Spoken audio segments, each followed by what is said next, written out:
say I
You are live.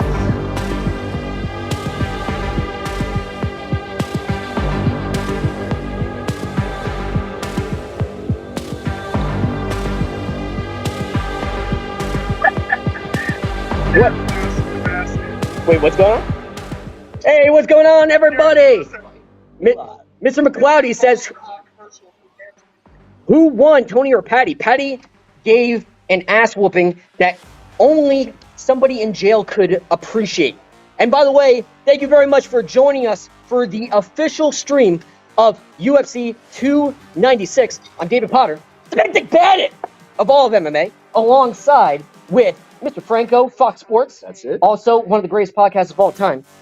Cooking up a storm. The Oven Podcast right here at Jackson's and Comac. Dropping more pains than a seasonal worker of Victoria's Secret. You try. Yeah. Definitely try. Absolutely. The great Franco, ladies and gentlemen. And thank you to everyone back here again. Oh, by the way, We're going to keep calling out everyone back here. everyone give a round of applause for the crowd. Throwing everybody naked. Look at all these legends in attendance for, as we go to the co-main event of the evening between Alexandra Pantoja, and I'm going to butcher this man's name. You already got the tough one. Yeah, I already got the tough one. Kemzat, right? Wait, This is Brandon Royval. Cumshot. No, it's not Cumshot. Are you sure it's not Cumshot? Kamzat just won. Oh, it's Cumshot. Is it Cumshot? No, this is Alejandro Pantoja and Brandon Royval. Fair enough. Number 2. What is going on? We have Darren saying Covington all the way. And by the way, if you're in the comments section, please leave a comment of who your picks are.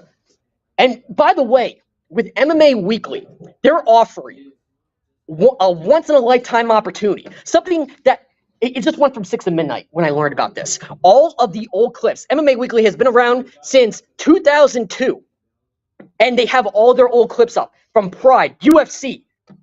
Jake has been around this generation for how long? I've seen a lot of these clips. They've got some stuff with Mike Tyson over in Pride.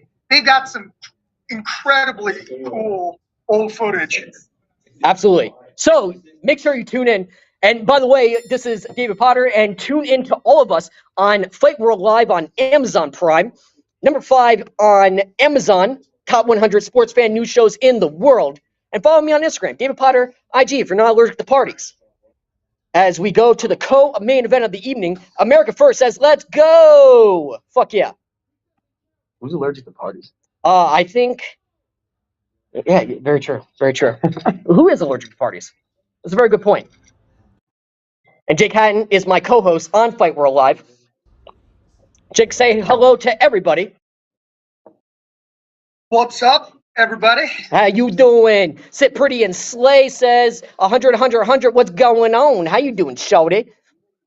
Brady Tap Out Gaming says hello. Twisty 1008 says yo. What's going on? How you doing? Stacey's telling you you're funny. Oh, Stacey's telling me I'm funny. What am I, Stacey? Am I a clown? Do I amuse you? Do I amuse you, Stacey? Now, I'll answer that. Make me a bite, clown. Yeah, Jake, just tell everybody how much you love Power Slap. By the way, I heard a rumor that you love Power Slap. Oh, sweet Lord. Just tell me. It's not that I'm against the sport. I just I don't think it's just one-sided. And you're letting there's no defense. What's up, Balding? So it's just, Oh my God god. damn it. Don't let him get me started on power slap. Oh, El Hawaiian Ocean. Ladies, oh, thank you very much for bringing up my balding. Oh, yes. Finally, somebody acknowledged it. I'm like, oh my god, my camera's so good, you can tell that I'm fucking balding. He goes, what's up, balding? I'm old and useless like Madonna's right titty. Like, thank God people, like, that's how good my camera is, baby. That's right. Everybody, El Hawaiian Ocean, everybody guess the color of his mom's penis, because I'm going to be removing them from my mouth later. El Hawaiian Ocean. I'll tell you what color they are. What color? They're the big white grandma panties. Like the giant grandma panties. Big white, like a diaper. You notice David hasn't turned it down yet, right? Definitely has to turn down. El Hawaiian Ocean, shout out to you, brother. Thanks for watching. Bama Fan says, hey, yo, what's going on, Bama Fan? And the challenger will walk to the ring, make that walk against one of the best flyweights on fucking planet Earth. And Stacy loves Jake, and I love Jake too. Shout out to my big brother from another mother, Jake Hatton. At one point in time, considered one of the best fighters in the world. Walking to the ring. Last guess. Hey, representing Denver, Colorado. Mike Thompson says MAGA. And listen, Joe Biden's a sock puppet. We all know what's going to happen in 2024, baby. I don't even have to say it because YouTube will demonetize us. And immediately. Immediately. Hey, Dave, tell us. Just think it. Dave, And tell if us David what doesn't make any money, I'll murder you all. Tell us what 100 happened with all Sean 100 Strickland and Driscus in the Wait, crowd. what? Yeah, dude, did you see that fight in the crowd? I did not Scott, see did it. you see that fight in the crowd? I did not see it. What happened? Jesus Christ. There was a big fight in the crowd between Sean Strickland and DePlacy, and I'm hearing reports that they were arrested. Were they arrested? Oh, I didn't see that. But I wouldn't be surprised, dude. You see, Strickland was throwing absolute hammers, and then DePlacy just took him down. America First says A subs by scissoring. Yo, that's great. Not yet. That's great. Mr. Foreplay 48 says, Trump! My guy, and my ass got arrested, MAGA. It happens, man. We all get busted at one point in time. Just like I busted. Come on. Great song. Brandon Royval. So 3-5 win streak. Yeah, and he's second ranked in the world. He finished 13 out of his last 15 wins and fourth shortest average fight time. I mean, he's got to pull some shit out of his ass in order to get this dub. Well, these flyweights move, man. Yeah. These flyweights are out of control. I love watching these guys. Yeah, and he is a plus 350 underdog to win by KO and TKO. Yeah, he's not looking good for him going into this fight, especially fighting against one of the best flyweights on planet Earth. Oh yeah, absolute submission artist. Absolutely. Ethan Barnes says cocaine? Maybe. I'm just kidding. No, not at all. Apple juice. Apple juice. Cheers. Cheers, sir. Cheers, sir. Jake, can you imagine Yes. Conor McGregor at his Christmas party for the UFC doing more rails than Tony Hawk? Oh, give me your belts. Give me your fucking belts. You know, there's a bunch of flat surfaces at that party. Yeah, I know. Seriously, bunch of mirrors in that party. You know Conor's got the good stuff too. Oh yeah, fuck yeah. He's got the A1 Perico. No, he does have that A1P equal. Let's I'm trying read to look up if I can see the footage anywhere the footage of the fight, right? of that fight. Look on Twitter. Or X, whatever Yeah, the fuck X, they whatever call it's it. called. Yeah. Just type in Strickland. It'll be the first thing that comes up. BMax 304 says, I hope Leon flicks off Donnie after he starches Kobe. I mean, listen, Leon looks fucking pissed right now. Leon looks angry. I've never seen Leon look that angry. Does that make you nervous for that But fight? that could, when I was doing my write-up earlier, part of my write-up, I was saying that emotion can either work for you or against you. Oh yeah. And I don't think right now it's working for him. Yeah. That's what Colby does, man. That's part of Colby's That's what game. he does. Yeah. Yeah, and I mean it's people that have. I mean, it's easy for people just to sit back and quarterback But you got to understand, when you're fighting somebody, you're spending 90 days, if not longer, training, eating, sleeping, breathing that opponent. And, and you're trying to keep your emotions down because you want to stay calm, not get overhyped, and go in there and do something silly. But, man, Colby definitely got under his skin. For sure. Oh, yeah. And you got to promo the fight, too. You're trying to sell pay-per-view. Yeah, but at the same time saying, I'll see your dad in hell, I mean, come on. That's Yeah, this is a sport based on. Again, I'm not sticking up for Colby. I wish to God he would have said that, but I think he probably regrets saying that one. Colby's heat of the moment, just like shit. Colby's got to change his name to Tampex, pull some strings, and he's got to wrestle his dick off to get Leon to the deck and just fucking Ricardo Arona this, just lay and pray, just literally lay and pray, and just pop out a 5-round decision. That's how I see Colby Covington winning the main event. I'll just say it right now. Like, Colby Covington needs to drag this out to Dark Waters, needs to drag this out to a 5-round decision. That's how he's going to win it. Plain and simple. What say you, Jake? Yeah.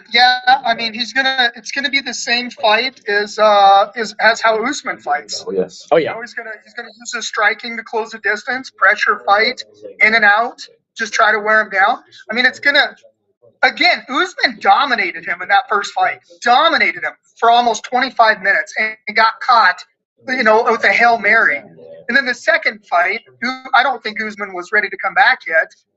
But listen, I've been on Leon's nuts for a while. I'm a big Leon fan, but I'm also a huge Colby fan. Oh, yeah. But if there's no ring rust, this is Colby's fight to win, I think. But who the hell knows? I mean, Leon's got better every time he fights, and Colby has a lot of ring rust, or could have a lot of ring rust. Yep. So we'll see. But also, and we'll see about that, Stevie Wonder, but at the same time, Colby Covington trains at MMA Masters, and those guys construct strategies. I mean, they construct ways to dissect a fighter, to beat a fighter in every single way of the fight, just breaking them down, chipping away at their weaknesses, like pretty much sweeping away, avoiding the positives, and exposing the negatives of a fighter. That's why Colby Covington has been so good in his entire career. He does a very good job on exposing the negatives. And he knows who he is. Yeah, exactly. I feel like that plays a huge part in the fight. Yeah, and plus Donald Trump is here, so like, who wants to lose in front of his bedtime hero? And if Colby wins, Trump's putting the belt on him. Strap him. Oh yeah, Trump is going to strap him. Yeah, I heard about that. So I got to say something, and I'm apolitical. I really don't give a shit what happens. I mean, I don't care for who ruining the country, but every time Trump he goes into New York, gets a standing ovation, goes to Vegas, gets a standing ovation. Where's all these people that hate him? I'm trying to figure this out. That's what I'm saying. It's all Democrats. But that's just neither here or there. Well, I love Democrats. Here or there. We just need somebody to run the country right. That's it. Exactly. I don't give a shit about Democrat or Republican. Let's just run the country correct. Listen, I must be constipated because I don't give a shit either. I'm not Democrat or Republican. I have 3 generations of my family that fought for this country, and I'm American. So like, whoever's going to be the best is going to be the best, and I think Donald Trump is going to be the best. But that's right. We're pro-American. We're Big Dick DeSantis. Here we go, boys. Here we go. Like a rock. Matthew Henderson, I fuck up this name again. What? I'm gonna screw up this name. I can't see it. It's Rachmanov. Rachmanov cheated. I don't think Rachmanov. I know it's not the right video. Did he cheat by punching him? He said check his toes. I know it's not the right video. Check his toes. Chris Bell, let's do some black magic on Kobe.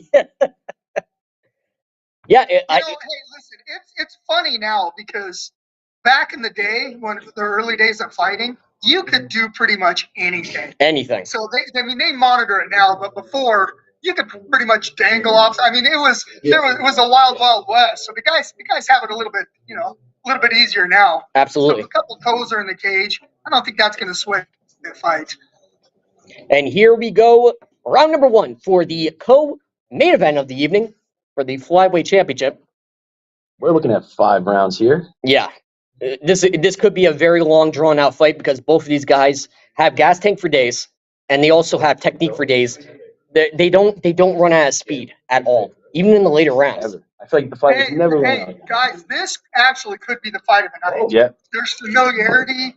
They know each other, and they almost both can't help to get in a gunfight. Absolutely.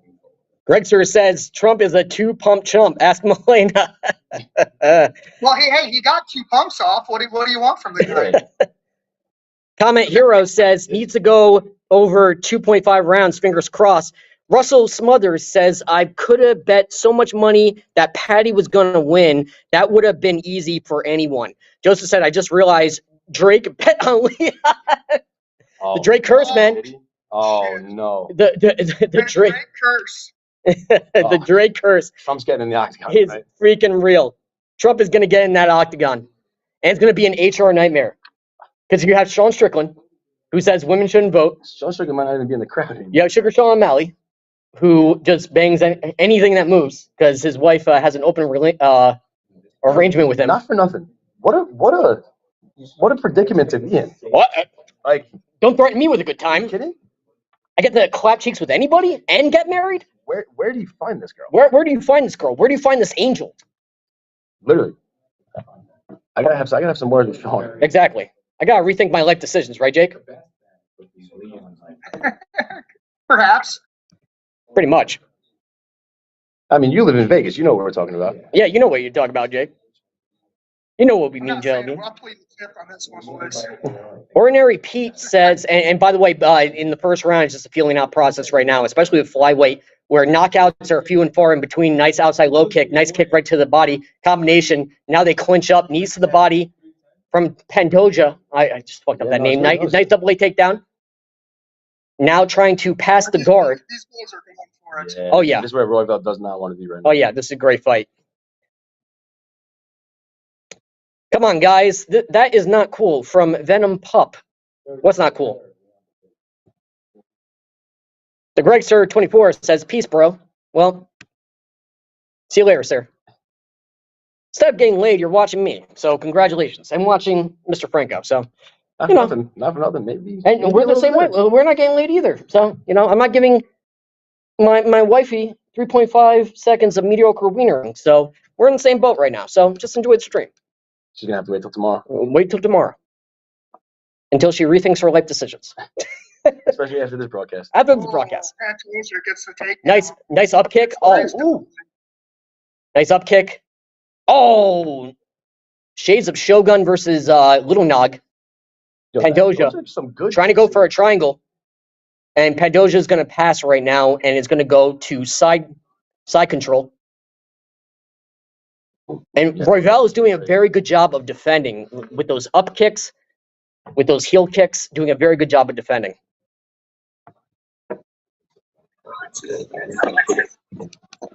Yeah, really. It just takes one heel to put you on it. Exactly. Exactly. Look at that fight. Anderson Silva fighting against what was his name in Cage Warriors. Jake, do you know what I'm talking about? With the up kick? Yeah, with that up kick. Yeah. The up kick or the upper elbow? The up kick. When Cleaned him. Cleaned his clock. Who are we talking about? We are talking about Anderson Silva in Cage Warriors. An up kick is very, it's a dangerous method,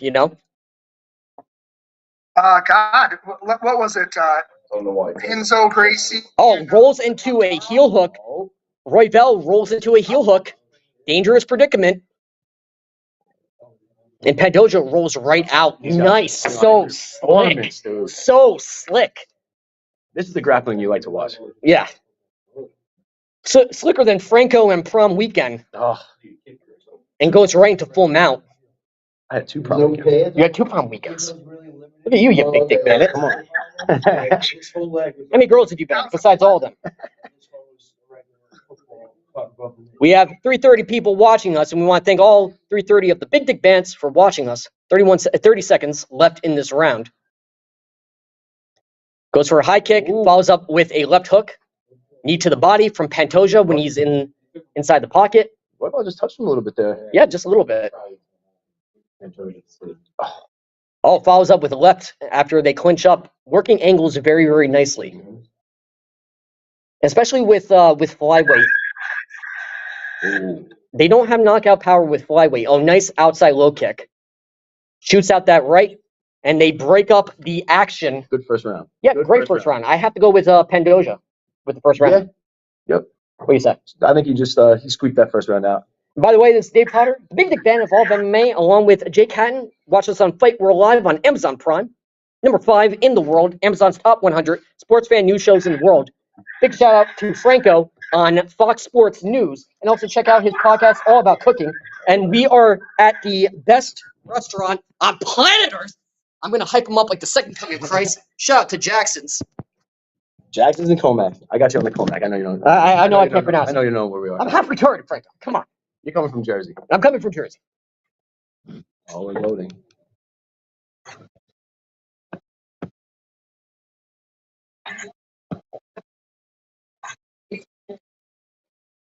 Shadow says, come on, Royval, I didn't make 10K on nothing. Joseph Bennett, UFC 300 will be Conor versus Lesnar. Oh, that's hilarious. That's fucking great. That's fucking great. Oh, I'm going to send you a video, Potter. Yeah, please send me a video. Strickland jumps over the rail and jumps on top of. Wow. Nicole Camp, what's up, Shawty? How you doing, beautiful? Oh, nice knee to the body. What'd you say? You need to see that video. Yeah, I'm jumping over. Yeah, and you know what? Sean Strickland, he warned him. He said, I'm going to beat your ass, like, in the streets. Sean Strickland's a crazy, crazy individual. Joseph says, so oh, great knee. Another knee from Pantoja. Sean Strickland is like consistently growing on me. Oh, yeah, absolutely. I'm growing just thinking about the prospect of Pantoja being one of the greatest lightweight flyweights of all time. To be an eight fight win streak. 8 fights. Pantoja is a threat. He is definitely a threat, without question.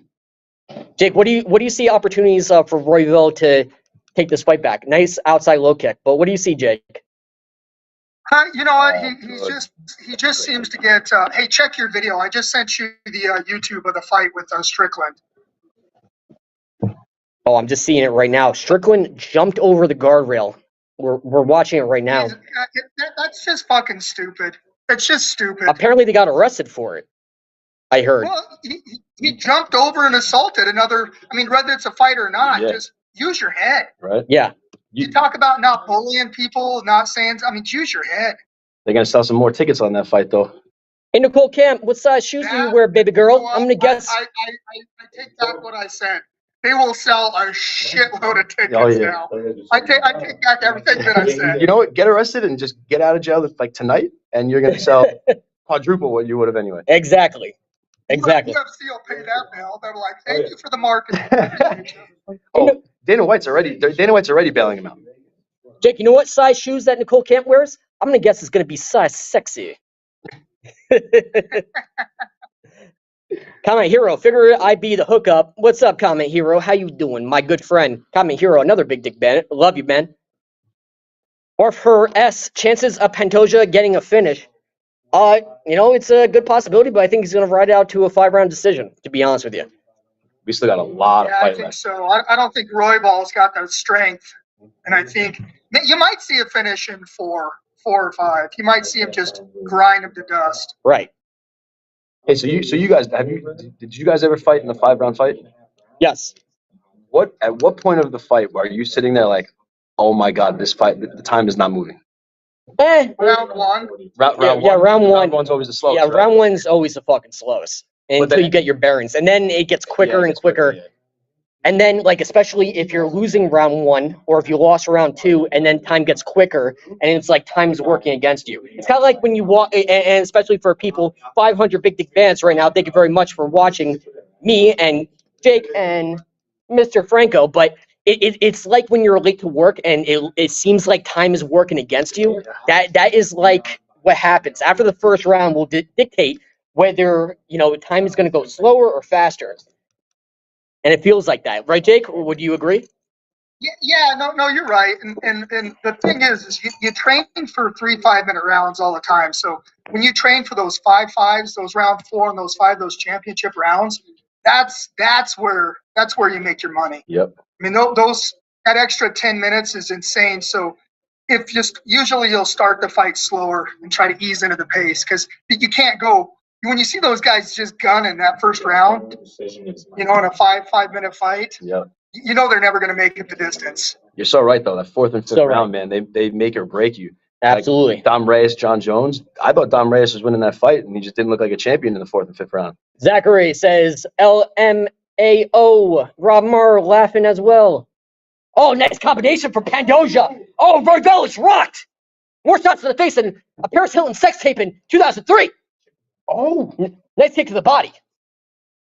Royval's got to keep it nice and tight. Tighter than Mike's girlfriend, tighter than Tupac and Suge Knight in '94. Great takedown from Pantoja. Excellent takedown. This goes 5. This is the fight on that. Absolutely. I could barely go 3.5. That's my wife. Oh, it's a saying. Making fun of myself. Zachary says, who are your boys going for? Yeah, I'm going to go with Pantoja, and then I'm going to go with Leon Edwards by murder. Leon Edwards looks pissed. Pissed. I've never seen him look so angry. Never seen him look so angry.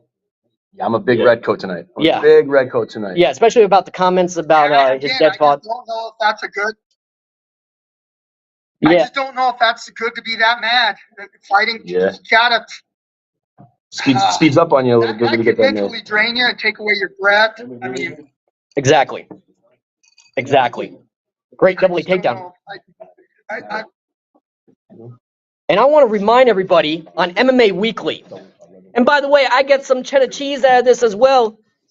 If you're not allergic to parties, we have a special $4.99 for the classics, these press conferences from Pride, UFC, the great battles between Chuck Liddell and Tito Ortiz, the great battles that happened in Japan, Fedor Emelianenko and Mike Tyson, when Pride got bought out because the Yakuza clan came in and essentially, lost their television deal because they, the former president hung himself in a hotel with a hooker. I mean, so much history shocked in to these classics. Buy the classics, only $4.99 per subscription if you're not allergic to parties. If you're not an MMA diehard, if you don't know the classics like I do, if you're not knowledgeable about the sport, I don't want you subscribing. So if that's you, don't subscribe. don't subscribe. Get me a spoon so you can eat my ass.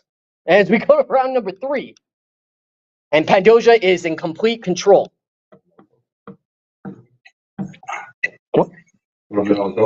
I can't stop watching this fight.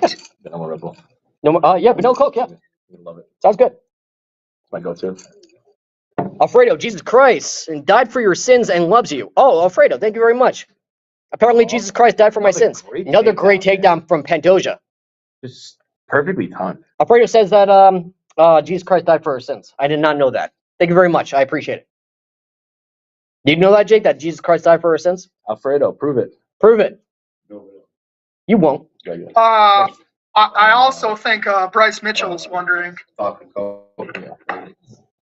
And Sat 6 Sep says 2 up for Pantoja. Yeah, I have to agree with you, man. Devin Norsworth. I know Sean was going to win against Izzy. I think Edwards might win. I'm thinking that it might end in the 4th. Hey, hold on a second. He did not know he was going to win against Izzy.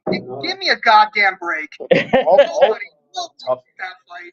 I call Running a little bit high. Wow. Yeah, too high. And no, Royval is on top. Yeah, he's not doing anything. No, great right. More shots to the face than Kim Kardashian in that Ray J sex tape. Already subpar sex tape. Yeah, 40 minutes of subpar wienering. Come on, Royval, I can't lose. 11 bets in a row. Holy crap. Yo, shout out to Shadow. Shadow, who you got in the main? Producer man, please load up Shadow's comment. I feel bad. This guy's losing money like nobody's business. And they clinch up. Whoever he has in the main, we hedge. I feel bad for this man. Feel bad. Call says, who's fighting right now? Yeah, it's Pantoja versus Royval. And things are not looking good. Nice right. More knees to the body. Pantoja just looks so much stronger than him. So much stronger. And tune in after this for the UFC 296 post-fight presser, where Dana White once again tells the press to go fuck themselves. It's one of my favorite things ever. Me and Dana White get along fabulously. I don't know why the press doesn't get along with him. Me and Dana White at the Apex just shot the shit about literally fucking just nerd raging about stuff. But Dana's the man. He just hates the stupid questions that some of the media asked. Yeah. And not for nothing, some of those questions Do aren't you even blame stupid. him? They're just questions that he doesn't want to hear. Yeah, do you blame him? I asked him about Roadhouse filming at a UFC event, and he was like, "Damn, this reminds me of my first movie that I filmed. I'm like Cradle to the Grave." He's like, "How the fuck do you know that?" I'm like, "Because I'm a giant nerd, sir. I'm surprised I'm not a virgin. Surprise." Dana White and I talk all the time at the Apex. I love him. Dan is the man. I love. I guess I'll use my one curse. Fuck it Fridays. Yeah. I love that. Oh, because cooking. Yeah, that's your forte. That's your bread and butter. No pun intended. Literally bread and butter. Round 3, and Pantoja's in complete control. So even for me, this round went quick. Great combinations landed. Great right from Pantoja. Another left. And by the way, Liver kick. great takedown defense. Excellent takedown defense. Pantoja might be a little hurt. Nice outside low kick from Pantoja. Nice inside low kick from Pantoja. With 1 minute and 15 seconds left in the third round. Shadow, I don't want to be homeless. Please, God, please. Well, sorry. I don't know what to tell you, sir. Oh, nice knee to Pantoja's head. A nice left. Pantoja shooting for dear life. He's hurt. He's shooting. Single leg takedown, and he gets a takedown. Now going for either a triangle choke, trying to either set up a go-go plata, omoplata, or maybe even a triangle choke. But now he is in half guard. Man, this. Pantoja is on top in complete control right now. It's going to be a half guard. Pantoja was hurt. For a quick. Oh yeah, without question. Without question. Great control from Pantoja. Slowing the pace, blanking him like Ricardo Arona type style. I don't know if you guys know about Ricardo Arona. Nathan Teagan says, "What's good, my man? What's going on, brother? How you doing, you big dick bandit? What's going on, sir?" Now going for a Darce choke, possibly. Trapping that arm. Nice shots to the head. Love that. Man. And that will end round number 3. What do you think? That was probably one of the closer rounds of the 3. Pantoja just like raised his eyebrows, like, okay, he's still in this fight. He got touched up a little bit. Got touched up just a little bit. Jake, who do you think won this fight? I mean, won this round? Yeah, I'll tell you what. The judges are earning their money on this round. For sure. Yeah, that's a tough one. Yeah. That's a tough one because unless you're watching it scoring every single blow or transition or point, it's hard. Yeah, every significant strike. I concur. Absolutely. Right. So let's talk about the judges real quick. What about the judges? Because a lot of times, like, the fighters are always like, don't leave it up to the judges. So are they're not hired. They're not part of the UFC, right? They're not part of the UFC. They're part of the Athletic Commission. And when it comes to judging, it's still a 10-point must system. And judges, perception's reality, because a lot of these judges, the common theme Donald Trump seen with Kid Rock, drunk, MC hammered right now. Gotta love Kid Rock. But the thing about judging is perception's reality. You have a lot of these guys who their main sport was boxing or wrestling or jiu-jitsu. So different factors will weigh heavily more than other factors. So yeah, it's tough, but you're being way too nice. Most of the judges are inept. They don't know what the fuck they're looking at. But it's getting better. You're starting to get like Chris Lehman is starting to judge. You're starting to get some guys that understand fighting, starting to judge. So it's becoming a little bit better, but it's a train wreck. yeah, You shouldn't have to leave it. The judge should make the right decision. Some of these judges are they're so biased, and well, 2 judges will have it unanimous one way, and then a judge will have it unanimous. It's ridiculous. Which is so crazy. They need to fix this problem. It's crazy when you see like a 30-27, and then you have like they one round is tied up. You're like, how? What did this guy see that the other 2 didn't? oh, Pantoja is still on top right now, passing the guard. Oh my God, Pantoja is in complete control, and he's going to ride this out to a 5-round decision. He's not going to take any crazy chances. Why take that, considering that he took crazy chances in the 3rd round and took more knees to the head and punches to the head? Like, why do that? Stay nice and tight, tighter than Tupac and Suge Knight in '94. Don't take chances. Why do that? You're already dominating. You already have the tools. You already have the weapons. Just And you got the belt. yeah, you got the belt too. Oh, nice spin around, grabbing his back, Oh, trying to get one boot. Nice seatbelt, trying to roll him over for a rear naked choke. Trying to roll over got the for. hooks. He's got both. No, he's got a triangle on his body, trying to deplete the gas tank. Now trying to do a cross-face submission, trying to crush that chin. It's a lotto. And still trying to set up the submission. And Royval was just like, don't claw. And Royval is still trying to climb up that cage. Donald Trump looks not impressed. I don't know if I've ever seen the ref take someone's spear. I never even saw that. Maybe once or twice I've seen that. It looked like he just actually pulled him off. Yeah, like with Pride, that happens a lot when they put their feet on the ropes. That'll happen. Still with a seatbelt position for Pantoja, still fighting for that rear naked choke. Well, he's hooked. Oh no, that was good. Still rolling over, still trying to escape. Oh, wow. Trying to wall walk and didn't get out of that dangerous position. This is what Jake was talking about, round 4. Yep, this was what he was talking about. Jake gone? Where's Mr. Hatton? Yeah, Pantoja still in control right now. Still fighting for that rear naked choke. Oh, he's got that. He's got that in. Now it's gonna be a face crusher. Wow. No, and escapes. Oh, Royval's he's still got some life in that body. Uh-oh. There it is. Oh, there it is. There it is. Oh, now he's crushing that face. Now he's crushing that face. Royval's not gonna Oh, that's tight. That's tight. Dude, you gotta tap, man. Oh, he's still fighting. Deep. Still fighting. Deep. Still fighting. Wow. Royval is an animal. Oh, Wow. my God. Gotta respect the heart. Gotta respect the will of Royval. Wow. Unbelievable. Gotta respect that heart. And Royval will roll over, trying to roll over. He wants that strap. And Pantoja still trying to go for that face crusher, but Royval has an arm stuck in. Still fighting and jockeying for position. Still fighting for that rear naked choke. Still fighting. Still battling for it.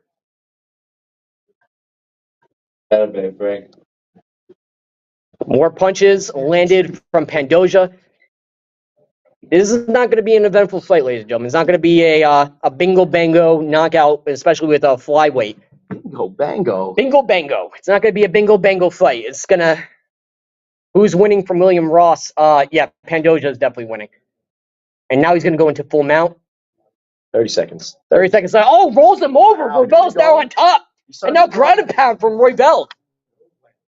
You can't be too careless, though. More punches. More elbows from Royval. Trying to end this fight. Oh, Rolls over to the heel hook. Oh. Pantoja rolls over to a heel hook. Oh, boy. And more ground pound from Royval. What heart. End of the round. What heart. That goes another. If there's one more minute in that round, Royval might take that. It might be 2-2. It might be 2-2. It might be 2-2. It might be 2-1 and maybe a little draw in the third. I don't know. Seriously. Big shout out to Jake Paul, by the way. You know what Jake Paul and the Navy have in common, right? I sure do. Most African Americans paid to take a dive. Just kidding. Congratulations, Jake Paul, on a tremendous victory. And Andre August getting clean clocked and punched into another solar system with that uppercut. Yeah. It was a clean uppercut. Crazy. Round 5. And here we go. We go into round number 5. And I think I had this 2-2. The Sniper King says, hello. What's going on, Sniper King? How you doing? Jay says, what's up, Tweaker? How you doing, brother? Ace Curd says, unanimous decision. Shadow says, yes.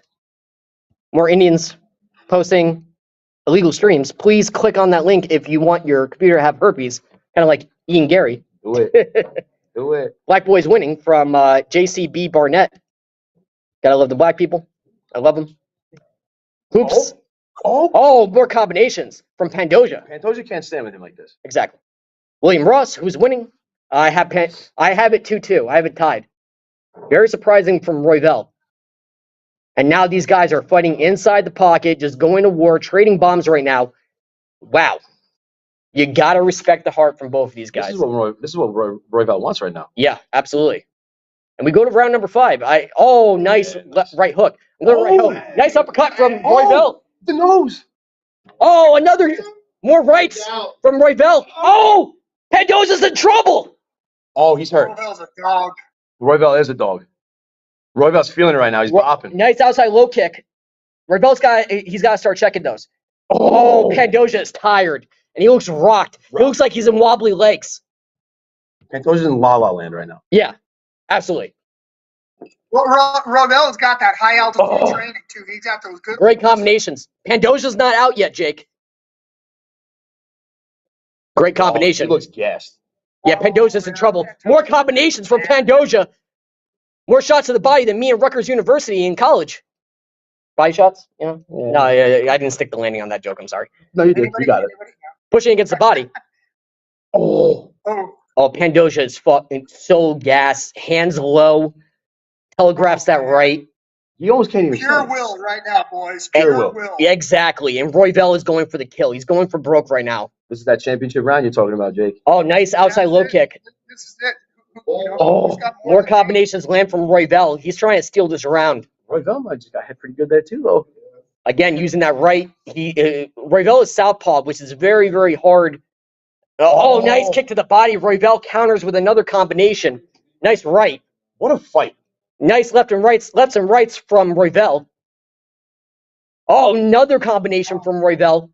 Pantoja got a chin, huh? Yeah, absolutely. Royval's just got to keep the gas, keep the pressure on it. Oh, shoots for a double A takedown. He just hit him with an elbow coming in. Oh, great. And Royval is doing a good job. He's got wall walk, shades of Tito Ortiz and Chuck Liddell in 2003. He's got to defend.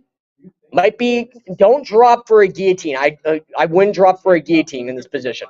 Just defend. He's been rocking. Defending against the cage. Oh, Pantoja's nuts. Yeah, Pantoja takes him down to the deck with 2 minutes and 18 seconds left. How many takedowns is that right now? Oh, It's gotta be 5 or 6, easy, right? yeah. Oh, yeah, definitely. A lot of takedowns from Pantoja. You know what, though? Takedowns landed. Royval's landed so many shots. Oh, yeah. Unless Pantoja does something on the ground, you still got to give the round to Royval. Yeah. So if you give this round to Royval, you have him at 3-2. Get this, guys. Pantoja, 8 takedowns. 8? 8. God. See, now you think it should be 3-2, but wait till you see what the judges Yeah, do. yeah, yeah. Like a 5-0 and 3-2. And So are you guys a firm believer that you got to beat the champ to beat the champ? Yeah, I think so. that's Yeah. ridiculous. No, that's ridiculous. Why is that ridiculous? It's the judging criteria. You're not judging based on did I beat the champ. Mhm. You're judging on 3 rounds of who won the fight. Yeah, but Jake, at the same time, I mean, if you win, if you show a better showing in the 5th round, you look fresher. Shouldn't that have some weight, especially in a championship fight?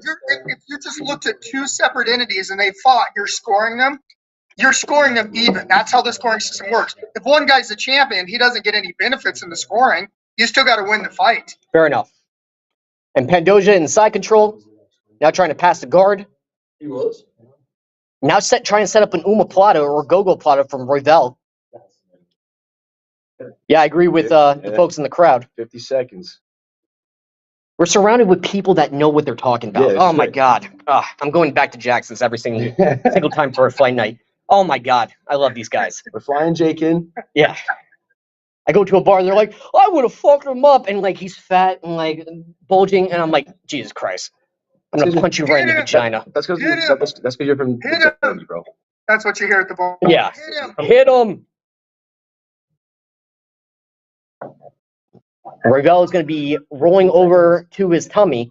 I wouldn't do that. Oh, this is gonna be an interesting decision. Yeah, but Pantoja's riding a little bit too high right now. And we got 1,000 people watching us. I love every single one of you. More shots to the head from Pantoja. Pantoja's trying to steal this fight. Yeah, I think Pantoja wins this by decision. I think Pantoja. Man, it's going to be close. Yeah, it's going to be I close. can see it either way. Like you were saying. Yeah. Let's ask the people in the crowd, who do you think won this fight? Pantoja? All right, Pantoja. Everybody says Pantoja. We got a unanimous Pantoja in the crowd. Unanimous Pantoja. Satan Claus says, how much jizz, yo? Not enough. Ellie Hawaiian Ocean. Which of you is catching and pitching? I'm sure the balding one, a hairy bottom. Oh my God, El Hawaii. That's a good comment. You know, usually I'd make fun of you and say that you're a giant virgin in your mom's basement and you're not getting laid tonight. And well, we're gonna probably hang out with bitches and you're probably not. You know, like usually I'd rip on you, but that was a good comment. I like that trolling. I appreciate your handiwork, good sir. And not for nothing, El Hawaiian, you're right. You're right. Absolutely. My camera is so good, you can tell I'm balding. Yeah, and I said that before the broadcast. I'm like, look at me. I'm old and useless like Madonna's right titty. Yeah. See, like you would have a good bald head. Yeah. I mean, I try to shape it bald and be cool like Jake, but I can't be cool like Jake. You know what I'm saying? I can't do it. Can't pull it off. Mine gave up on me too. I just want to get. Pantoja. I think Pantoja takes it, guys. Oh, my watch? Oh, you like my watch? Thank you. Thank you. Oh, man. No, you got like a good beard, so like if you I were wanna- bald, you'd be great. I told my wife I want to get like the U, like and the big thick glasses like the 80s, like, and have like the big like look.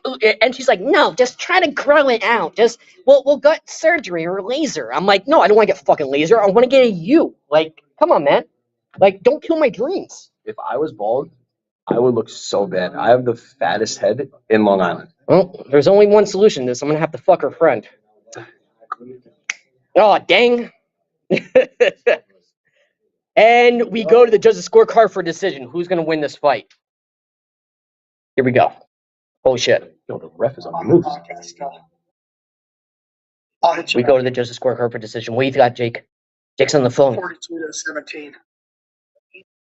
Okay. Jake's on the phone with a pretty lady. 50-45, did you say? Did he 50-45? Oh, that's ridiculous. Pantoja wins. Royval knew that, though. Royval was... Wow. Pantoja wins. Yeah, I thought he won, but that's what was the 50-45? How do you give it 50-45, though?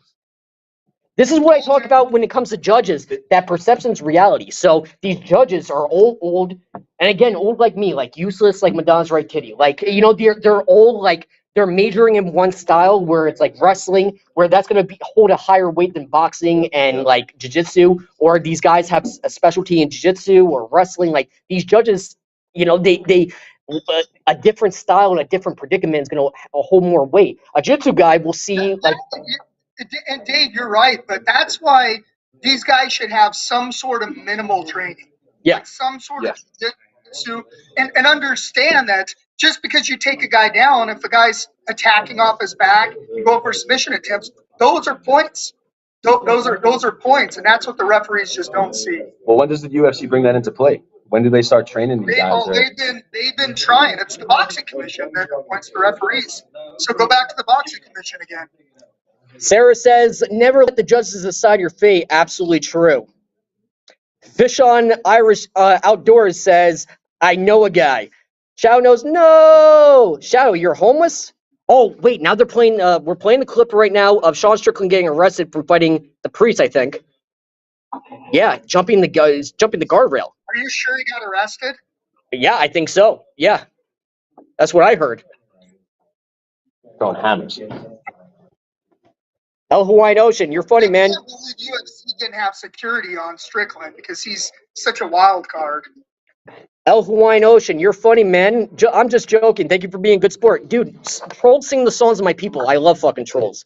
Absolutely. El Hawaiian, we expect to see you here. Yeah, absolutely. Every single time. Oprith says, if this is who runs the channel, I'm unsubscribing. So 1,198 people, all you big dick bats. So I'm going to have Opera Riffs, and get that comment on there, Mr. Producer Man. We got 1,300 people. But Opera says, if this is who run the channel, I'm unsubscribing. Everybody, I'm going to have Opera's mom's panties in my mouth later. Can anybody guess the color? Whoever guesses the color right, I will give $50. The color is unsubscribe. Unsubscribe. Pound Town right now. Go to Ariel Hawaii's channel. Expert swimmers that never took a dip in the fucking pool. Lick my balls. Ace Curd. Feels good to predict some fights. Unanimous decision. Satan Claus, you specialize in jizz. That's great. who he hit. Can you send a shout out to Fiji? Yeah, man. Ty Patel, shout out to Fiji. Love you, man. Paul Donaldson, fought yet? Shout out to Fiji, man. Oh, wait, we got Jakey Boy says red. Apes Gain says Paddy won. She ain't wearing none from Mikel Rodriguez. Great guess. I'm gonna have to say Excellent guess. Mikel Rodriguez is on the right Yeah, path. he might be on the right path. You are definitely hot, sir. Opera says gross. All right, quiet, virgin. All right. Go to the women's rally, and then I'll join you and ask for the man in charge. Oh, come on, Franco. You laugh at that. I am laughing. I'm just trying to laugh off camera. Sarah says, bye, Operath. That's right. You know what? Everyone say bye to Opera. Bye, Operath. Everyone say goodbye. Peace out. Go to Ariel Huani's page with the rest of the virgins. Tafari Tompkins Harris, Leon Edwards for the win. Shout out to MMA Guru, right? By the way. Great guy. Awesome guy. Excellent individual. El Hawaiian Ocean, go Edward. Jonathan Hall, I'm right here. Love you, brother. Mr. Player says, honestly, current judging. Hawaiian Ocean, I love you, baby. Backcountry Outdoor, you're funny as fuck. No. Thank you very much, sir. I appreciate it. Hot in Vegas, who wins the main event? That is a very good question. Who do you think wins the main event? I think Leon Edwards, I have never seen, and Jake, you can talk to me about this. Shout out to the guys, first-time viewer, Mikel Rodriguez, love you, brother. James Donnelly, go Colby. We got 1,500 Big Dick Bands joining us. And my name is David Potter, Big Dick Band of all of MMA, along with Jake Hatton. We have a show called Fight World Live on Amazon Prime. Join us, if you will. We're number 5 on Amazon's top 100 sports fan news shows in the world. If you enjoy all my dad jokes and making fun of me because I'm balding, and again, old and useless like Madonna's right titty, please, if you will, join us on Fight World Live. We have a lot of great guests. You know, Dan Henderson and Randy Couture. I got a boner during that. I said, I'm Randy Couture. I want to party with you. Right, Jake? Right, Jake? Nerd Rage? Yeah, absolutely.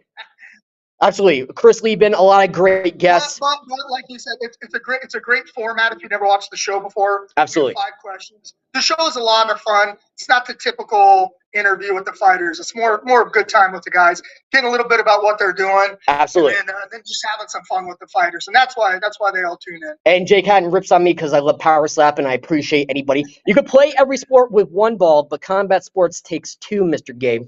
And I think power slap is a part of that sport. I will subscribe. I love this channel. El Hawaiian Ocean, thank you very much, brother. Love you. Who's fighting right now? We're going and we're close to the main event between Leon Edwards and Colby Covington. And I got to go for a real live stream. So Franco and Jake, please read the comments of these great people. I just peed for 2.5 minutes short. Wow. Please talk about Ian Gary's herpes and him beat a cluck. I'll be right back. Cluck, cut, call what you want. Franco, read some comments, would you? Let me see here. Go, love it. Hey, so Victor Mumani, let's go. Love the channel. Sending love from Australia. I love that. What part of Australia we at? Aussies. Hey, Love you guys. Aussie. We'll do a shoey for you later. Sure will. What else you got? What do you guys think of Sean's performance in the crowd today? He won that fight. I don't think so. I think he lost that fight. You know, I think it's ridiculous, Scotty. I think it's, goddamn, man. You're a professional, and I know you talk the tough game, but you're the champion, man. Carry it with class. Yeah, I have to agree. If he wasn't, Plus, he's actually a nice guy. He's just kind of that. Just kind of a nice guy. I don't see where the real beef's coming. Creature of habit went right for the takedown too. Well, he jumped over top of him. He jumped on top of him and started hitting down. So he literally jumped over the crowd and on top of him. He had no choice. And all the fighters are sitting over there, though, aren't they? Everybody, usually the guys all sit together. But again, I'm surprised UFC didn't have more security on him. Because Sean Strickland, I mean, he's Strickland. I like some of the stuff that he does, but some of the stuff he's just kind of a bully. You know, He talks about not being a bully, and he's kind of trying to bully people. His first interview with Nina, I was like, I can't stand this guy. And now we're on like interview 5. I'm like, I kind of like him. And by the way, It's nice because he The one good thing is he has no filter on his mouth, and that's kind of fun because of the honesty. But the problem is he has no filter in his mouth, the honesty. So what makes him good makes him bad too. So you got to take it all in. And before we go to the main event, by the way, I want to remind everybody that you can subscribe. It's going to be a special one night only, $4.99. Subscribe to all the classics, MMA Weekly, the longest running MMA news outlet in the world. And you get to see all the classics from 2001, 2002, all the way until present day for only $4.99. And listen, by the way, like I'm an MMA guru. Like Jake calls me a human Wikipedia. Encyclopedia. Oh fuck! I got you. I'm sorry, man. I'm just finishing your sentence. Listen, I'll quiz anybody. Yeah, I'll quiz any MMA media outlet, anything like that. But these guys with MMA Weekly, they have all the footage, all of MMA's greatest moments. You gotta subscribe for one night only. Not just that they have the footage, but they have back in the day the pride. They had behind the scenes access that you really can't get in Absolutely. today's MMA. So they have some just unbelievable. I've seen a lot of this footage. It's incredible. You could spend days looking through it, being entertained. Absolutely. Jake, since you've seen all that footage, what's the one video that stands out to you? I'm not gonna ruin it, but he's got a Mike Tyson one. Yeah. Oh my God, Mike Tyson. So People I've forget been he was in front. trying to get Scott and the boys from MMA Weekly over there to post it for a while. I'm not sure if he's posted it yet, but there's so much. I mean, he's just got so much footage of just insanity. I bet you didn't know Mike Tyson was going to fight in kickboxing and also fight in MMA. And if you want to find out, pay $4.99. Subscribe 2 nights. Only $4.99 for tonight. And Colby Covington making his way to the cage. 1900 Big Dig Bandits right now. And we also have a great crowd. Give yourselves a round of applause. What legends. From Jackson's in Comac. Everybody now. The greatest team on the planet. The network dropped about 4 or 5 times. These guys got open in the flash. And by the way, their cheeseburgers drop more pennies than a seasonal stalker at Victoria's Secret. I mean, these guys are the very best. So all the food here, man, taking care of us. Hell yeah. It's the major hospitality group over here. Hell yeah. As we go to the main event of the evening, Bo Watts here. Trumpers about to cry again. To Travis Kralin says arm wrestling. Zachary says, Leon, don't diss the dead. He a dead man walking right now. Yeah, listen. Like my father passed away, and I joke about things. Like I have skin thicker than Kim Kardashian's butt cheeks, so I'm like, well, I can't separate. I want to celebrate Father's Day, but that whole cancer thing, like I joke about things to deal and cope with things. So I bust my balls as much as I bust everybody else's. Navy veteran and firefighter veteran, 9/11, like he's a hero. But nevertheless, I satire is how I deal with shit.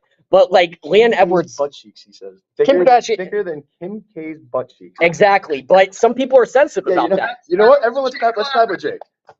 Everybody clap. And you gotta have thick skin, especially when you come to the MMA community. You gotta have thick skin. You got trolls, and I love trolls, by the way. So they sing the songs of my people, and like, yeah. And I grew up with comedy as like a crutch, but not a lot of people are like that. Leon Edwards. Holy shit! I'm just mixing up my words right now. That was a stroke in your mouth. That was a stroke in my mouth. That was a stroke. But like, Leon Edwards, that's a sensitive topic to him. There's some topics you don't go down. Yeah. Like he was murdered. Yeah, it's topics that you don't go down as just on the basic principle of being a person. Yeah. That's just really what it comes down to for me.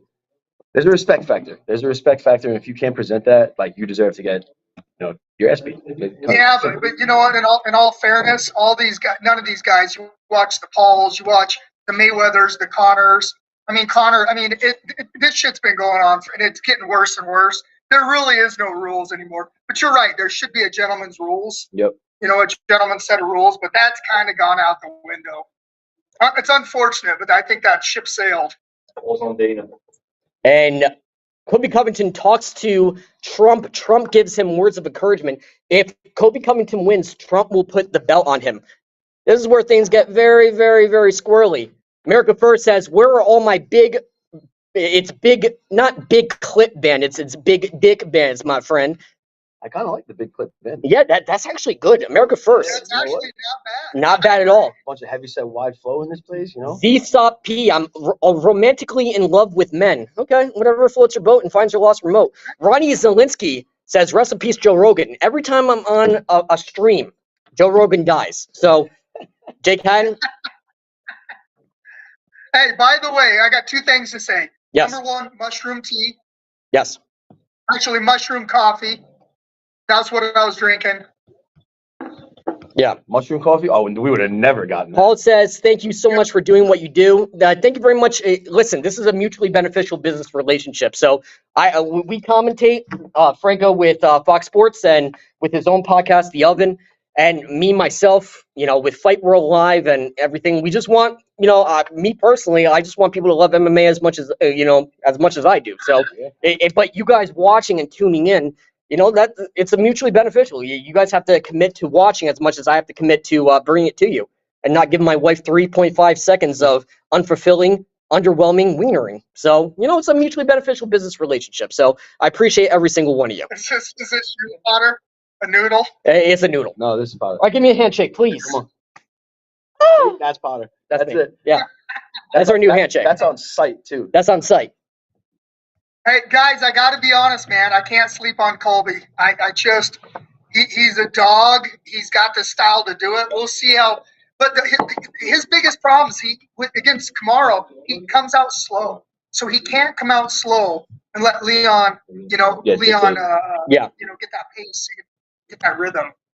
But I can't sleep on Colby. I think there's going to be a dogfight. But Leon looks so freaking pissed off. I've never seen him look so pissed off in my life. But again, you want a fighter to be mad. You want a fighter to be emotional. You want him to. That's exactly.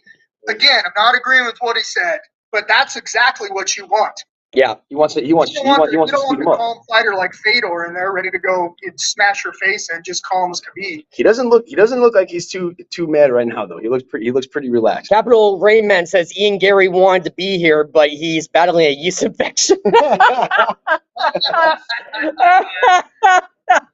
is the greatest. Pin that. Oh, we gotta pin that. Pin that for the rest of the fucking evening. Producer man. Pin that for the rest of the year. With 2,400 big dick bands watching along with us, all my bros and hoes in different error codes with swollen lymph nodes and tiny chodes, we thank everybody for watching the official stream for UFC 296. And I gotta take an official stream after this fight. Oh, Jesus Christ, I've been drinking all day. I'm pinning it. Apple juice, I promise. And happy holidays to all your, by the way. Even the ones that told me to go fuck my mother and that I'm balding. You're the ones that I love the most. Hey, they're just being honest, man. Absolutely. Absolutely. Mark Coleman posted that he's going for Colby. Big shout out to Mark Coleman. Him and I have talked plenty of times. Love Mark Coleman. Talked to him on the phone, just like Dan Severin and Ken Shamrock. Love Mark Coleman. Absolute legend. Yeah. Absolutely. He is the master of the ground and pound. He's the founder. Bro Day, homies full of one-liners. Love you, brother. Thank you very much for tuning in. Akira, Link. First group, Leon smacking Colby. Yeah, I would love to see a nice 5-round fight right here. Absolutely. Absolutely. Another 25 minutes of madness in this case. I mean. Absolutely. And by the way, a reminder to tune in for the official post-fight press conference brought to you by our good friends at MMA Weekly. Stay tuned, stay put. Take a break, go on. Yeah, hey, in this press conference, tune in because it's going to be nuts hearing about the fight, hearing about everything going on. I can't wait to tune into this bad boy. It's going to be fire. You think they're going to drop anything about UFC 300? I hope so. It's almost time, right? I'm going to Canada for UFC in January, I think. January, February. For Sean Strickland fighting against. Yeah. That's good. That's a good card. That's going to be wild. That's going to be wild. What part of Canada is that in? I think Toronto. Toronto? Yeah. I think I'm going to have to sleep on Stacy's couch, by the way. Our good friend Stacy. We got spots for you in Canada. You got spots for me in Canada? Fuck yeah. By the way, it's cuck, not cluck. Short for cuckold. Jones, thank you very much for correcting me. I appreciate you, sir. Jones, where you been all night? Where you been all night, man? Dude, I'm halfway retarded. I barely can speak English, and I appreciate you for helping out. Hello from South Africa. Love your country, brother. Thank you very much. Please tell me who will win. I want to make a bet. I would go with Leon Edwards, to be honest By with you. KO. By KO. Plus 280? Yeah. I believe. Yeah. That's where the money's at. What's Colby by KO right now? Probably lower odds than anything. Oh no, it'll be higher. Like plus 4 a probably. good plus for a knockout. Shout out to all the. Oh, I'm sorry, Jake. What were you saying? No, I was gonna say Colby by KO is probably plus 300. It's probably good. It's good. That's your better odds, I would assume. Pretty much. Plus 700. Plus 700. And by the way, lock that in. Big shout out to Jake Hatton, my brother from another mother, my big brother. At one point in time, considered one of the best fighters in the world. I had an old VHS tape of him fighting from Heat FC, one of the baddest motherfuckers in the game. Actually, go on YouTube, search Jake Hatton. He knocked out someone from a takedown. Absolutely terrifying. Reminding me of Tito Ortiz fighting Evan Tanner. Shout out to Jake Hatton for joining us and my co-hosts on Fight World Live on Amazon. Make sure you go on our YouTube page and Amazon. Good advertisement, right, Jake? Just do it. Just gotta hype you up like the second coming of Christ. Shit, boys. All right, who's your final prediction? I'm gonna have to go with Leon. I just put in Colby by KO plus 700. I mean, why not? You know what? I'm backing you, Jake. I'm backing gonna you. say, I'm gonna go out on a limb and say Colby TKO round 4. Tactical cash. TKO in round 4 is probably plus like 3,000. Watching you guys live from a vessel offshore in Saudi Arabia. Tactical Tash, thank you very much, brother. I appreciate it. Yeah. I don't know if you're in military or anything, but thank you very much for your service. Shout out from South Africa. Love your country, brother. Thank you very much for tuning in. Rest in peace, Tanner. Yeah, absolutely. One of my favorite fighters. Do you see when Evan Tanner fought against Phil Baroni and pulled out the little shorts? You can see that press conference on MMA Weekly's classic collection, just for tonight only. And because I love you, even the people that call me bald,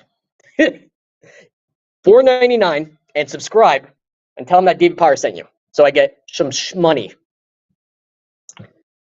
And He's a good guy. You guys getting trolled. I like Kobe. Kobe was on my podcast. Kobe's a great guy. And Jake, you talked to Kobe too. I just think the dad comment was. And listen, everybody likes Colby when he's not in character. Yep. That's the problem. Yep. He's the king of Miami. Bondi says, watching from my couch, probably drenched in bitches. So, Bondi, thank you very much, brother. Thanks, Bondi. Thanks, Bondi. We're gonna keep that comment open because I want to see. I want everybody to see what a legend looks like. That indie fan and closed borders. Sengoka says Leon. David Lass says Chicago. Love Chicago. Petro says America. Fady says rest in peace, Tony. Satan Claus says 50% of people here are too stupid to find a stream. 50% people here just buy it. Forget to turn off their swag before bed and wake up drowning in bitches. So we're all joining this together, right? That's it. That's right. Pay $70, put another 70 on the KO for Colby. Lincoln Kiata, not bald. You have a top G cut. No, I don't. I want to get. So these are goals. I want to get the U and the big thick glasses, and my wife won't let me do it. So I'm just gonna have to fuck her mom. So it's gotta happen, man. It's gotta happen. Do you really want that? No, I don't. No, I don't. You look all right. Yeah. Just shave the top. Keep a U. Big thick glasses. Big khaki pants. Pussy destroyer. You know what I'm saying? Hey, Dave. Absolutely. We're going to keep this stream going straight into the press conference, so everybody stay on. Awesome. And we'll keep the party rolling. Awesome. Sounds good. Awesome. Tune in to. Hey, the press conference might be as good as the main event. I can't wait. Cannot wait. And here we go. Here we go. Nice kick right to the thigh from Colby Covington. He's gonna give Leon Edwards a couple of different looks. He's also gonna switch from southpaw and orthodox to disrupt the timing of Leon Edwards, who's always putting the pressure and applying the pressure, always pulling out that jab to essentially, that's like his measuring stick. The jab is going to be setting up everything for Leon Edwards, and Leon Edwards is also going to be switching stances as well all night. A nice kick right to the thigh, nice up kick from Leon Edwards.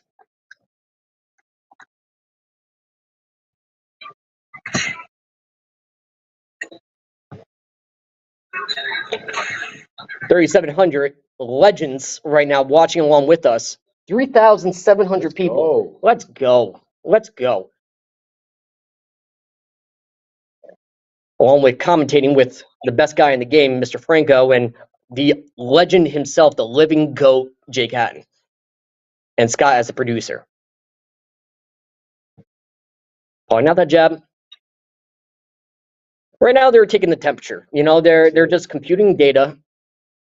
Just they're giving each other different looks, seeing what works, what doesn't work. Getting that distance. Nice outside low kick from Leon Edwards. Jake, what do you think so far? Colby's got to pressure him though. If he stays at this range, he's in trouble. Colby's got to get this dirty and pressure him and go for the takedowns and just try to wear him out. I think this range is a dangerous range for him to be in. I think Colby respects Leon Edwards a little bit too much. I think he's showing him a little bit too much respect. He's not applying pressure like he did with Robbie Lawler and like he did with Jorge Masvidal. Yeah, well, remember, he's been out of the cage for a while too, so he's probably just trying to, take it in a little bit, just feel the cage under his feet, get his timing down. Mm-hmm. Leon's also a different fighter. And ring rust is a real thing. And Leon Edwards has had so many different opponents, and especially fighting against the best in the world and somebody that's beaten Colby Covington. Nice left. Set that up with a kick. That was a smoke screen to set up a big left. Beautiful left from Colby Covington. Nice combination from Colby Covington.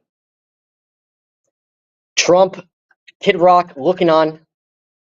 The future vice president, Dana White. Oh, nice left. Nice left. And Colby Covington is rocked. Nice elbow from Colby Covington. Trump's face never switches. Never switches. Never changes. Never shows emotion. Especially when he's fucking your wife. No, I'm just kidding. Trump 2024, baby. Wait. Oh, good left. Nice yeah, Leon Edwards gets right out of dodge. Nice inside low kick from Leon Edwards. Again, just looking for opportunities, looking for different looks. Goes for an uppercut. Colby Covington can't telegraph that. If he wants an uppercut, if he wants to go down the pipe, he has to actually set that up. Is that right, Jake Hatton? That's right. It's a weak attempt. I'm doing my recap as we go here. Very nice.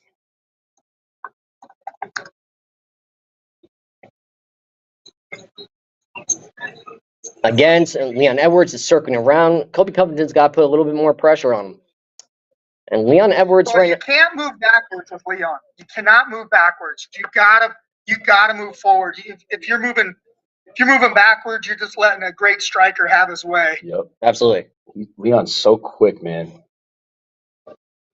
And Leon can change on a dime. Like, he can adapt to any type of style. So if anybody's going to give a different look, Leon Edwards is going to be able to adapt, make adjustments very, very quickly. And that was the difference maker with Kamaru Usman.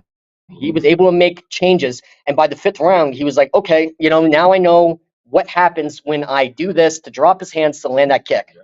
Nice inside low kick. And he's doing these little movements that he's doing these little feints and everything, because he wants to engage reactions. Yeah. He wants to look for openings right now. And correct me if I'm wrong, Jake Hatton. Yeah, but I like Colby grabbing that leg too. It just show him that you might get it. If you just stand up, you're one dimensional. You got to give somebody a lot of looks. Absolutely. So I like Colby. Keep grabbing the leg. Make him think you're getting the leg. Come back up with a punch. Just get him off balance. Yep. Just give him a different look. We'll see what round 2, 3, 4, and 5 look like. But Colby better turn up the gas. And telegraphing that left, and we end round number 1. I have it for Colby Covington. What do you think, good sir? Man, it's another tough round. I would probably give it to Leon just because he kept the pressure the whole time. But it goes again, like what Jake said. Like, I think Leon took that first. Yeah. So I count strikes and 4,690 people. I love every single one of you. Let's fucking go. Fucking go. Let's go. And Joe Biden's a sock puppet. Jake Hatton, what say you, good sir? Who do you think is winning this fight? I think it's raising up. Don't do this to me. Bobby. Oh boy. Jake Hatton, who do you think is winning this fight? Leon. Oh yeah. I have to agree with you. The JK drinking game. When Covington said what he did, butt stuff Joe. That's great. Canada in the house. Love you, Canada. Can't wait to go to Toronto for UFC. Sean Strickland, and I can't even pronounce his last name. I'm an MMA Wikipedia, and I challenge. Depressing. Yeah, I'm an MMA Wikipedia. I can name everybody's favorite ice cream flavor, but for some reason I can't pronounce anybody's name. That's all right. Yeah. Take it for what it's worth. I'm bald and mildly retarded. It happens. It is what it is. Nice kick right to the body from Colby Covington. Colby's got to turn up the pressure though, because if he fights like this, just moving backwards and slow, he's done for. And Colby started slow. He started slow against Kamaru, which we talked about earlier, and then he turns it up as the fight goes on. So giving Leon Edwards too much space to work. And if you try to fight Leon Edwards on the outside, it's a nightmare because as you come inside the pocket, Leon Edwards has so many different looks waiting for you. Oh, big right from Leon Edwards, like I said. Just so quick. Nice outside low kick. That's just like the falling back crack. You love to see it. And now Colby Covington looks timid. He looks. Yep. Leon Edwards is. I told you, he looks fucking pissed right now. But very calm. Yeah. But he wants to torture Colby Covington's soul, especially with that comment. Goes for an up kick.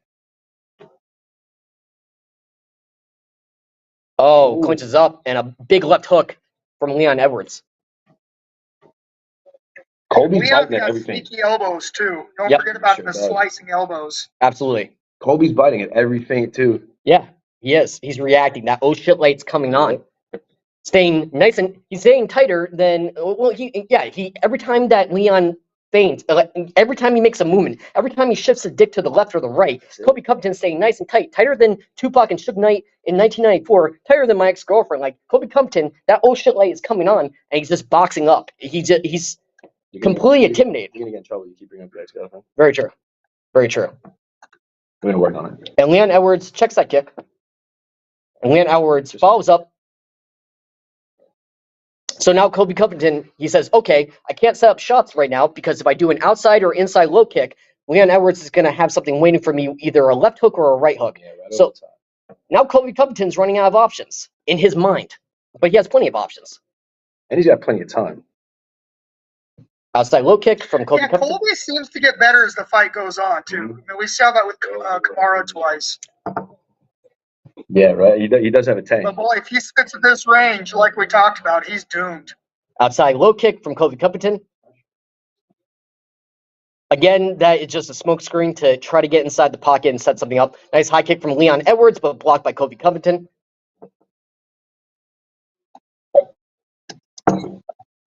Point out that right. Point out that left and right. Now Leon Edwards will switch stances to disrupt the timing of Colby Covington. Nice body shot. Good body shot. A harder body shot than me in college. You know what I'm saying? Recycle jokes. Recycle jokes. At Rutgers. Can't forget. Shout out. Scarlet Knights. Recycling those jokes. That's a good thing. And nice right. And Leon Edwards has something and fires right back. That's a great kick. And great kick. Colby Covington checks it, but still off balance. Colby's right leg is blowing up a little bit already. Yeah. I see the swelling right now above his right knee. And Colby Covington's not setting up his shots. He's telegraphing way too much. He's got to, if he's going to go for that huge bomb, he's got to set it up with some jabs, set it up with some kicks, some feints, some head movement. But right now, Leon Edwards is just walking him down. Yeah. Nice outside low kick from Leon Edwards. Those are going to start adding up. Yep. Those are really going to start adding up. It's going to pay off in dividends, especially when you get those kicks unchecked. Yeah. Definitely suck. You're going to be changing that stance up in a few minutes. Those kicks prove that you're never too young for your first Vietnam flashback. I mean, those kicks are a nightmare. Goes for an uppercut. Again, Colby Covington is not setting up those shots properly. He's got to do some jabs, maybe even a front kick. Do something to set those up. Have something waiting for Leon Edwards to have him disengage and stop chasing him down. Because right now, Leon Edwards is chasing down Colby Covington, just hunting down his prey. Dictating the pace all day. Exactly. Kick right to the stomach. Jake, what do you say? What do you think? You know, I mean, Colby looks awful. I mean, if ring rust is real, here it is. And he's just, I mean, again, I don't want to keep harping on it, but he starts slow. But you just Kick to the can't body. start slow against a killer. Like, he's down 2 rounds already. And he did this with Kamaru twice. I mean, he come back and won some rounds, but he's just too far gone. Yeah. But if he doesn't do something, but he's just getting outclassed. I don't even know if he's getting outclassed. He's just not really fighting. He's getting outworked. Colby Covington has to change his name to Tampon. Yeah. Colby Covington has to change his name to Tampon, pull some strings, and figure out a different way to approach a very dangerous Leon Edwards. And that will end. And love you, brother. And people are saying this fight is horrible, and it's because Colby Covington doesn't want to engage. He doesn't want to put himself in dangerous predicaments. Because every time Colby Covington, when you fight on the outside with Leon Edwards, and Leon Edwards breaks you down, and he has an answer for everything Colby Covington does. You know, he shifts his dick to the left or the right, and Leon Edwards has something waiting for you. Now Colby Covington is second-guessing himself. Do I shoot for a takedown? I can't, because Leon Edwards will land a knee or land a punch. Like, can I land a low kick? No, I can't to set up my shots, because Leon Edwards will have a left or a right hook, hurts and rocks me. I can't do anything right now. And for all the people that are saying this is an awful fight, like, I've never been in the octagon, but you try getting in there. Yeah. Like, you kidding me? Awful fight? Oh, thank you, my man. All right, thank you, sir. You're the man. Cool. And we go to the third round, Leon Edwards in complete control. It's almost like what we were talking about before, Jake. Like, the quarterbacks, everyone's saying, like, Zach Wilson sucks, this fight sucks. It's like, this fight's just getting started. Shoots for a double A takedown. You can't shoot from that far away and have your neck down, because then you're susceptible to an anaconda choke or a guillotine. Oh, a great left kick. You got to set those up. But Colby Covington is intimidated right now. That's the problem. Colby Covington is switching stances, and I think it's not switching stances to disrupt timing like Leon Edwards does. It's because of his leg. That leg is blowing up. Yep. Honestly, though, I would be so upset if I trained 3 months and you're just smacking me in the leg and in the calf. I know it's MMA, but I'd be like, Trump 2024, and in the spirit of Trump, Colby Covington needs to make a big comeback. big. Yeah.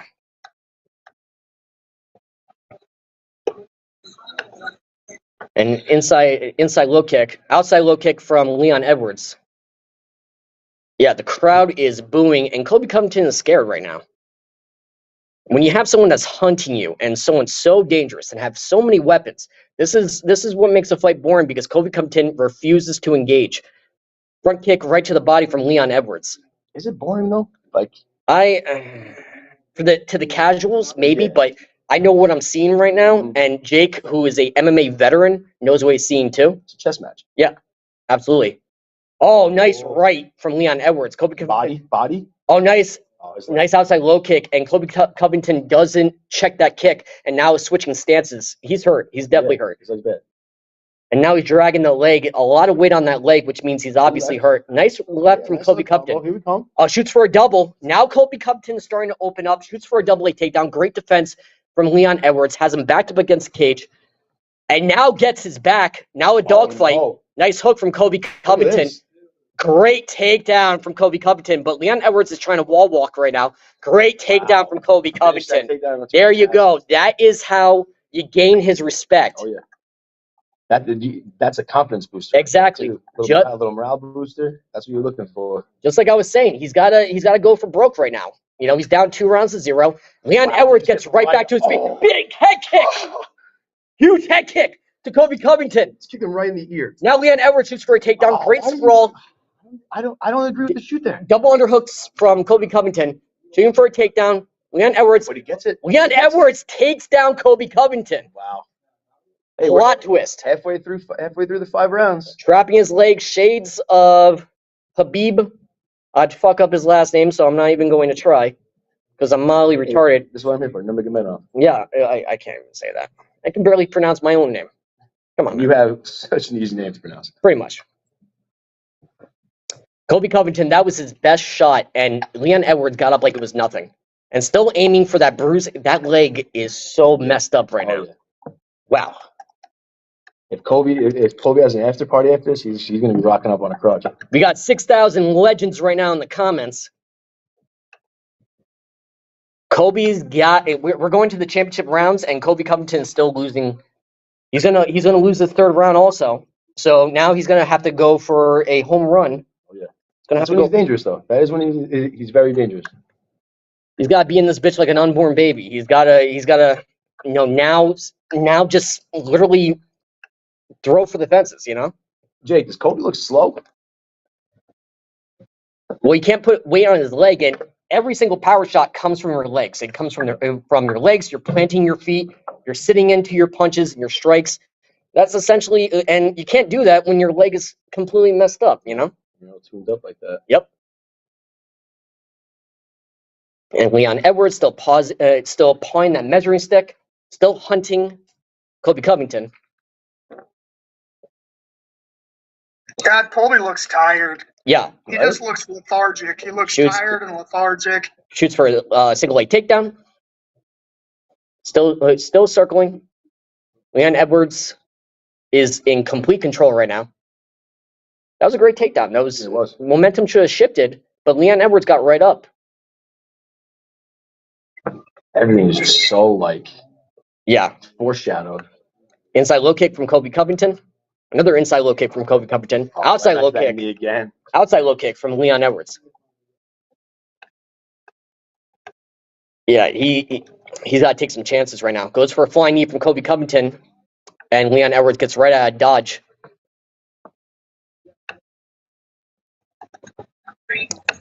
Leon Edwards is still switching stances, and that will go round number 3. Who you got for round number 3? I got Leon again, man. Leon he looks so comfortable. He doesn't look an ounce tired right now. No, not at all. Especially when Colby Covington. When you're fighting a punch, you're hitting a heavy bag right now. Yeah. What makes Colby great is his pressure wearing you down. He's not doing any of that. No, not at all.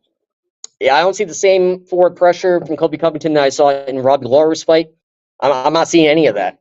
Does he start now? Round 4? I'm seeing somebody that respects Leon Edwards and his weapons way too much. That's the problem. Leon Edwards, Colby Covington respects Leon Edwards way too much. And when you fight Leon Edwards on the outside, when you engage the pocket, Leon Edwards is going to have something waiting for you. He's going to have a kick. He's going to have a punch. He's going to have something. And that head kick, as he got back up, that's what I'm talking about. Colby Covington went for a takedown, and then Leon Edwards stood right up. Right up. So I got a question for you two, since you guys are fighters. So as a pitcher, I was a pitcher, so I was always nervous. I wasn't really nervous to give up a home run, but that's the last thing you want to do.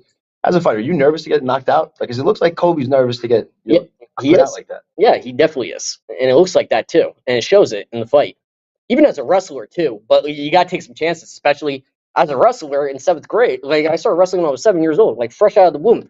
I'm gonna shoot for a home run, headlock pin. I'm gonna do. If I'm down in points, you gotta do something, especially for the belt. Yeah, gotta go for the home run. Great combination from Colby Covington. Leon Edwards gets right out of the way. Aljamain Sterling tweeting that leg is getting chewed up. Yeah. Oh. Shoots for another takedown. He's deep on a single right now. Leon Edwards defending great. Leon Edwards is against the cage, so he can lean against the cage to defend that takedown. Does he have that? Going for an anaconda. Colby Covington circles right out. Outstanding.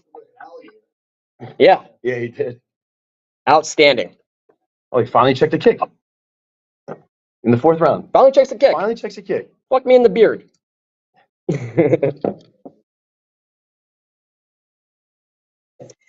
Yeah, Colby Covington's in his box right now. Nice outside low kick from Colby Covington. That bruising on his leg. Holy crap. Kick to the body from Leon Edwards. We're up to 6,300 people watching with us, and we appreciate every single one of you. Even the people. Every single one of you. Every single one of you. Even the people telling me to go fuck my mother. I respect you. Trolls are singing the songs of my people in the comments. I'm going to read every single one of them. Casey Birth, fuck me in the beard, quote of the night. Aww. What? I love Gina Carano. Me too. Regina Lane, LOL. Trump never said one racist thing. BLM, building large mansions. Tom Brady's the GOAT. I have to agree with you with that. I'm a Patriots fan, so I'm painfully depressed. Nice left lands from Colby Covington. Now he's starting to have forward pressure. Goes for a body lock. Has Leon Edwards against the fence. Staying tighter than Puff Daddy and Biggie Smalls in 1995. This is a good reference. Yes. Now trying to trip Leon Edwards. Now they're in a dogfight right now. Oh. And Leon Edwards has one hook in. Trying to defend that takedown. Great commentary, Cuzzo. Thank you, brother. If you enjoy my handiwork, please join me in my dank memes on David Potter IG. 20,000 followers. God knows why, but deep on a single. You won't regret it. You won't regret it. I made a meme about Ian Gary, and it's like, question for Ian Gary, and it has Kurt Angle saying, "I want to have sex with your wife." Crazy. I have like 20 million real views. Yeah, it's great. Crazy. MMA community is savages, and I love them. And it's just growing more and more. Just growing. It's great. I love the MMA community. It feels like the golden age of UFC. I feel like where we're at right now. I also created a trailer for GTA, but it's mixed up with Sean Strickland and Nina Drama. Nina Drama commented, and Sean Strickland, he's like, "This is the greatest thing I've ever seen." Hell yeah, man. Tune in. Go on David Potter IG and add me on Instagram. I don't have followers. I have friends. Oh, goes for a single, deep on a single. Now Colby Covington's starting to open up. He realizes he has to go for broke. He has to go for the home run swing. Oh, look at that bruising, man. When do you think you'll hit 1 million subscribers? I'm really not that interesting, so I don't think I'm gonna hit 1 million subscribers. I'll be cool with like 10,000. Well, maybe I'll be cool with 50,000 because I'm up to 20,000. Oh, here we go. Oh, great! And now Colby Covington grabs that heel. Oh, now he's got Leon Edwards back. Wow, Colby Covington taking some chances. 40 seconds. Beautiful. Leon Edwards tried rolling out. It was a great scramble, and Colby Covington did the right thing by grabbing that heel, but he's riding a little bit too high. Leon Edwards. Leon, man, he is a beast. He is a beast. Now sprawling hard on Colby Covington, pushes him up, and lets Colby Covington stand to his feet.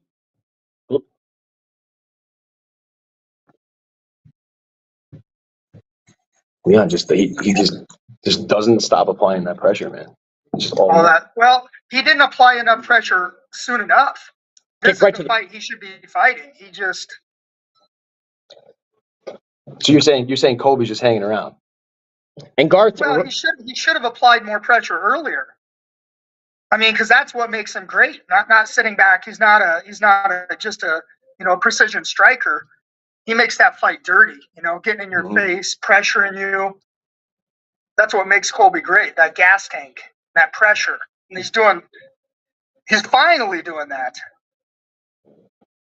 Commentator sounds like Ben Shapiro. Well, thank you, brother. I appreciate that. I like Ben Shapiro. Dustin Powell. Smoke weed every day. Great show, guys. Thank you, Steven. I appreciate it, man. Tom Brady for president. Where are you at, MAGA? Make America grown again. Trump values with 3 baby mamas. I like that. Make America grown again. That's good. Fuck yeah. Let go, Kobe, man. Let's go, Kobe. MAGA's time to sleep. Kobe's leg looking jacked up. I have to agree with you. Trump versus Jones. UFC 300. That's great. That's great. Dakota is drunk. Well, good for him. He's not allergic to parties. Perfect. Who was winning? I had to go to Leon Edwards winning. As we go to round number 5. And Colby Covington playing it safe was not going to help him out. Goes for a head kick. Colby Covington blocks that. And this is it, man. Yeah. This is it. You got 5 minutes to shine. Exactly. And still pulling out that jab. It just seems like he's confused. Like he almost just doesn't know where his range is, how he can get inside. George says, I'm surprised by Leon's takedown defense. I'm not surprised at all. Leon Edwards is a natural athlete and a very good athlete at that. That's all he has to work on because nobody wants to strike with him. Exactly. Nobody. I wouldn't want to strike with Leon Edwards. Goes for a single leg takedown, high and deep on a single. Great takedown from Colby Covington. But you know what? It might be too little too late. And Leon Edwards goes right to the fence. And if you're not a natural wrestler, if you didn't grow up within the system of wrestling, this is a great strategy. And Leon Edwards does it to perfection, where he'll go to the cage. He'll find a way to get to that cage for leverage. The cage is your best friend. And the cage is your best friend. And wall walking, which Chuck Liddell and Tito Ortiz back in the day, and Team Punishment and Team Oyama. Team Oyama got something for your mama. Shout out to Colin Oyama. Love that guy. Oh, And great body lock. Oh my God. And Leon Edwards with a great trip, takes advantage of the situation, uses that wall to the advantage. And now he's got a hook in, riding a little bit too high though. Oh, take it. Great seatbelt, going for a rear naked choke, trying to finish Colby Covington. It's going to be a neck crank right now. He's just showing that he's stronger than Colby, man. He's got that neck. He's got that seatbelt in. He's got one boot in. He also has that foot under his right thigh for control. So what's he got to do right now? Leverage. Wrap that right leg around. Colby Covington's got to find a way to hand fight, break off that grip, and then spin out. There you go. And he's doing just that. But could be getting into a triangle or an armbar. Colby, it doesn't matter. He's got to go for broke. Yeah. He's Yeah. losing this 100%. fight, Matt. He's got to go for. He's got to. Oh, he's armbar. Oh, he lost it. Oh, he lost the Oh armbar. no, he's on top. Could have done a triangle too. Halfway through round 5. And Colby Covington's on top right now. Colby Covington is staying nice and tight. I'm not going to recycle the jokes. If you're Colby, you almost got to think about letting him up, no? And now Leon Edwards has an open guard, trying to look for opportunities right now, trying to neutralize that arm with an open guard. Might be going for a sweep, might be trying to set up a triangle choke. Wow, the over was minus 235, 4.5 rounds. Crazy, right? Elbows right to the body, sharp elbows to the body from Colby Covington. Now a half guard from Leon Edwards. Colby Covington has to ground and pound right now. He has 1 minute and 45 seconds left. He's got to ground and pound. Like he's never ground and pounded before. And Leon Edwards is going to neutralize that arm. And it looks like Leon Edwards has a weird thing going on with his arm. Oh. And Colby Covington's going to try to trap that arm with his left knee. So with that half guard, Colby Covington should take his left foot and peel away Leon Edwards' left thigh and try to get into full mount and start ground and pounding. That's what he should do. Got 1 minute left. Yep. 1 minute left to do it. Absolutely. You got it. You've got to let it go. You Yep. got to empty your soul here Yeah. Yeah, empty that tank right now. because I think he's down 4 rounds to 1. Yep. 4 rounds. So definitely. Yeah. Maybe he won a round earlier, and I think he's won this round. But man, Colby Covington will. maybe who the hell? Right? Who the hell knows at this point? Colby Covington will win this round, and I think Leon Edwards is going to be disappointed too because he didn't put Colby Covington's lights out. Yep. He did take him to school for a little while though. Yeah. Do they shake hands at the end? And now he's going to lock up a lot of people in the comments. 8,000 people. Jesus Christ. Love to see it. Love to see it. Fucking legends right now. Back of the head. Back of the head. Legend. Shot to the back of the head. Elbow to Colby Covington. Colby Covington's thigh is fucked up right now. Fucked up. Jesus Christ. The crowd booing. I don't get it. This fight was shit. They want to see a knockout. Colby's raising. Wow.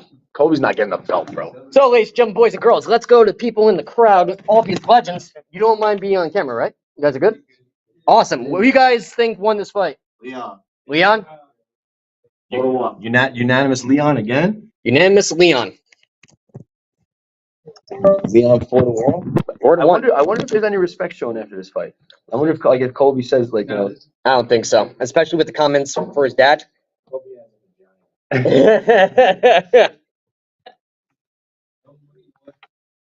we get a picture with you guys after? For the gram? Perfect. Love these guys. These guys, the internet here went off the hook, and shout out to Jackson's. I'm going to hype them up to like the second coming of Christ. These guys are the best. amazing food, man. Good Absolutely. service. Harry and Shelby are awesome people. And I'm going to recycle this joke that they're burger sliders drop more panties than a seasonal stock boy at Victoria's Secret. Gotta recycle the jokes, you know. Gotta recycle. Do boys work at Victoria's Secret? No, I don't know. No idea. So, who do you guys think won? Let's read the comments, shall we? Leon Rocky Edward. Colby is the best. Colby is all talk, just like that Pab Trump. Colby is the best. Leon, bro. Paga. Covington winner. Who won? Yes, I won 10K. Good for you, man. No respect to loser Colby. 110K, subscribe. Colby got beat like Trump's going to get beat in 2024. It's okay. I'm not a Democrat or Republican. I'm American, baby. That's it. 3 generations served this country. Come on. Everybody, Trump backs losers. Trump 2024. By Maggot. Leon. Trump's wall versus the Mexican people. I like Mexican people. They're awesome. Everyone Trump backs loses. The crowd is a bunch of mouth breezers. Obviously fake. Fake sport. I don't think it's fake sport. Come on, man. Come on. Don't make excuses. Take on the chin. I love Colby Covington. He was on my podcast. He's a great guy. 49-46 unanimous. Yeah. Jake was right. Still. And still.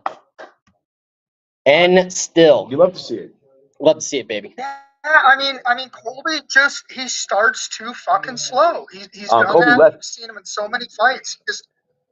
Colby just left the octagon. He just left the building. It looked like Leon was ready to shake his hand too. UFC might have told him to leave too. They might have hey, you might just want to get the hell out of the cage. Probably. Where are Americans now? Other channels were taken down for copyright infringement. Not surprised, motherfuckers. Because they were trying to post. You know, I'm not about illegal streaming and shit like that. I want my buddies to get paid. I want my boys to get paid. That's it. That's right. That's why people got taken down. Sorry, I'm not sorry. Kobe's gonna retire. Yeah, thank you, bro. Seriously. Free your mom. I'll see you tomorrow morning. You're the man, brother. Say goodbye. Say goodbye to 6,000 people right now. Or 8,000 people. My man Mario. Thank you very much, Mario. You are the man. How's the audio? What a legend.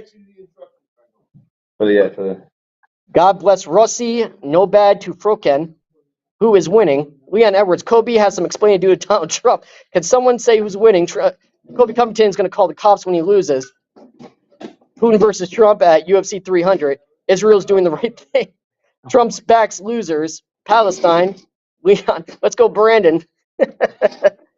Free Palestine. that's some good fans. Everyone Trump backs loses. Love the fucking comments. All trolls. Singing the songs of my people. Don't go anywhere, because the post-fight press conference is coming at you. Dana White is surely going to shit on the press and shit on this main event. He is going to have a knip shit. Do you think Dana hands out a stupid question of the night award tonight? Probably not. Maybe not. I was there. We were there. We were there in New York when he. Dude, he was sitting right behind me. I felt so. He's a good kid too. I felt so bad. Dana White. But not. He asked a good question. It was. He asked a question that no one wanted to ask, really. Right. Nobody. Talking about PFL and everything else. Yeah. And especially with PFL, with Bellator and the acquisition. Yeah. I mean, you're getting. That was a week before that. Yeah. So that didn't even happen yet. Yeah. Did not. That's how the cookie crumbles, my friend. That's it, man. That's it. Me and Dana White always had good conversations. Dude, I feel like Dana's just one of the boys, man. One of the boys, man. Definitely one of the boys. Kobe wants a recount from Riam Lazar. Ladies and gentlemen, I want to thank everybody for joining me. We had 8,000 people here. I think close to 9,000 people. And I want to thank every single one of you for joining us. It's awesome. David Potter, join me and Jake Hatton. Jake Hatton, considered at one point in time considered one of the best fighters in the world. Me and Jake Hatton, catch us on Fight World Live. Follow us on YouTube and also Amazon. We are number 5 on Amazon Prime's top 100 sports fan news shows in the world. Franco's going to be joining us. He's part of Fox Sports and also part of The Oven. The Oven podcast. The man himself. Yeah, and Jake Hatton. Any last words, good sir?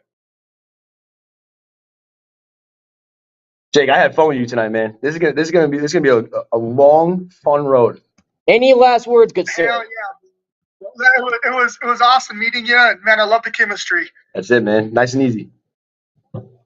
Just like this kid's mom. No, I'm just kidding. I'm just kidding. Yeah, I'm not gonna call him out. I'm exhausted. I'm not gonna call you out. Don't worry, brother. I'm not gonna call you out. Stacy, have a good night. Stacy, I'm gonna crash in Toronto, so I'm gonna crash on your couch when I come for UFC Stacy. in January or February. And I'm coming just thinking about it, Stacy.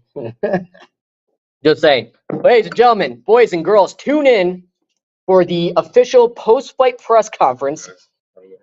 Thank you, sir. Thank you, boys. Thank you for coming, man. Thank you, brother. Great staff. Guys back up and running. But tune in to the official post-press conference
Word in the press room in regards to Sean Strickland attacking Duplessis is that he did not get arrested.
Day fight, only me and Michael Chandler have dropped him. You know what I mean? So take good things away from it. I blew me load a little bit at the end of the first trying to finish him, so I was feeling it a little bit in the second and third, but as I said, still got on top of him and ground and pounded him and dominated the fight, so I'm happy. Yeah, there's a lot of talk about this being kind of a no-win situation for you, right? I mean, coming into that, did it make it difficult for you this week, like mentally, or maybe to feel like what meant victory for you? Yeah, of course, but obviously a win's a win. You know what I mean? It goes without saying. But I mentioned it in other interviews, he lit a fire under me at the press conference. Like, going into the Jared Gordon fight, there was no animosity at all. I didn't really feel anything towards him, know what I mean? So it didn't want to bite down on my gum shield and hurt him. But then when I was going into that Tony fight there, when he started talking shite last week, the other day, I wanted to come in and make a statement. So I felt like I did in the first. Obviously the second and third wasn't as dominating, even though I did just console him for both of the rounds. But you know, I'm gutted I didn't get the finish, but it's one of them. You still did give him a lot of respect, though, even though he upset you. You know, you called him a legend. So I guess, were you maybe even surprised or impressed by, you know, what he did show you in there? Surprised that he got out that first round, lad, yeah. You know what I mean? I hit him with some punches there, a lot of unanswered ones, and I thought that maybe the ref could have stepped in, but give Mark Smith his due, he's one of the best refs in the world, so, and Tony come back out in the second and third raring to go, so, as I say, it could have been stopped, but it never, but I still won every round, and even though I'm a little bit disappointed to get the finish, I am happy with my performance at the same time. Nice. Last thing for me, I mean, you're becoming a star here in the States, you know, big Vegas stages, but of course in Europe, it's an amazing scene over there. So what do you see next for yourself? I mean, there's a ton of opponents that could make sense, but are there locations that you would prefer, whether it be here or whether it be at home? Well, I wanted to fight on UFC 300, you know what I mean? If it would have been announced for the first weekend of April, like the 6th of April, I may have fought on it, but the wife's due between the 12th and the 17th of April, so I'm not missing the birth of my first kids, that's not happening. So I can't do that on the 13th. I've heard there's a show in Manchester in July, rumours of it, so that could be me. It's only 30 minutes from my house. Paddy, down here. I know that you're not really in the game of calling out opponents. They seem to be in the game of calling you out. That's no different tonight. Rafael dos Anjos called you out and said he could beat you without a training camp. Is that the sort of name you'd be interested in? Yeah, you know what I mean? He's another legend, you know what I mean? Former champ, just like Tony. RDA is very good. Is he coming back down to lightweight, is he? He was fighting at welterweight, wasn't he? I think he's fighting Gamrot next. Is he? What the fuck's he mentioning me for then? Stupid bastard. Focus on what you've got to fight, you know what I mean? But yeah, everyone's going to mention me, aren't they? You know what I mean? And it's just because of like the little thing around my name and the fact I've got so many followers, you know what I mean? That's what it is. But as I say, I wouldn't disrespect RDA. He's former champ, another future legend of the sport, but he's another one who's getting a bit old now, and if he wants me to take him out, I will. Everyone talks a lot about Tony and his position in the sport and what he should do next, but you're the guy who just went in there for 3 rounds with him. How did he feel? Did he feel like a guy who can't be in the UFC anymore, or did he feel competitive at this stage? No, I said this earlier, like, it's mad the way people are telling him to retire, you know what I mean? It's the person's decision who's fighting when they want to retire. No one will ever be able to tell me when to retire. It's my decision. If Tony wants to keep getting in there and fighting, he can. I think if you put him in there with someone a little bit lower in the division, like a Marco Madsen or a Dracha Close or something like that, then he beats them. Congrats, man. Thank you. Paddy, back here, down the middle. Paddy, you talked about it, obviously, everything surrounding your last fight, then obviously the injury, the layoff. Did you feel mentally, like, sitting up there right now, like you exercised those demons, you came back to Vegas, you got the dub, no controversy, just how are you feeling with it compared to everything you went through? Yeah, of course, it's a bit of redemption, but this is this sport we live in, lad. You get judged on your last performance. There's probably still people talking shit about me now, saying I couldn't finish a washed-up Tony. You know what I mean? That's the game we play, lad. The MMA fan base is very toxic, but we get on with it. It's been a minute, but do you still care one way or the other about fighting on the same card as Molly? Because obviously that's always a scene when the two of you are competing on the same night. Yeah, it's always nice, you know what I mean, when we get to fight on the same card, because we get to do fight camps at the same time and prep and stuff. But it's one of them, you know what I mean? We can't always fight on the same card. She's fighting in Feb, hopefully I'll be here for it. But it's just one of them. Like, in the next year or so, we're going to have a couple of more fighters from next gen in the UFC as well, so we're never all going to be able to fight on the same card. Thank you. Paddy, right here. Sorry, Jose. The hair. I think a lot of people were surprised to see it tied tonight. Can you kind of explain that decision, and was it difficult to kind of get rid of the signature for a fight? Yeah, you could say that. It's quite funny though, because whenever I used to play like Fight Night or like the UFC game or anything like that, I'd always put cornrows on my character. But the reason I've done it was because I'm sick of getting hit with little punches and like left hooks and stuff like that, and people, oh, he's rocked. Like, nah, my hair just moved. I'm not rocked at all. So I think it was a little bit of a tactical one as well, because it also, my hair goes in my eyes, lad, and I've got to lift my chin up. And I think I've done a little bit of a better job keeping my chin down tonight with the cornrows. So I don't know, I might look like white boy Rick, but it's sound. So they're here to stay. Yeah, it's gonna stay now. Like, I'm gonna have to just keep it, because my hair doesn't get in my eyes, lad. When my hair gets in my eyes, it is frustrating, I'll be honest. Did you have a chance to watch the main event with Leon and Colby? Yeah. What are your thoughts on what we just saw? Dominated them, you know what I mean? Just, it was too easy. Do you understand now, like, the fans now kind of turning on Colby because of what he said at the... Yeah, he's a piece of shit, lad. You know what I mean? I said this the other day myself, he's a proper piece of shit. Like, it's crazy though, the crowd, they were all cheering him on Thursday, and then today after he loses, he gets booed. You know what I mean? That's what I'm saying, lad. Fight fans are fickle.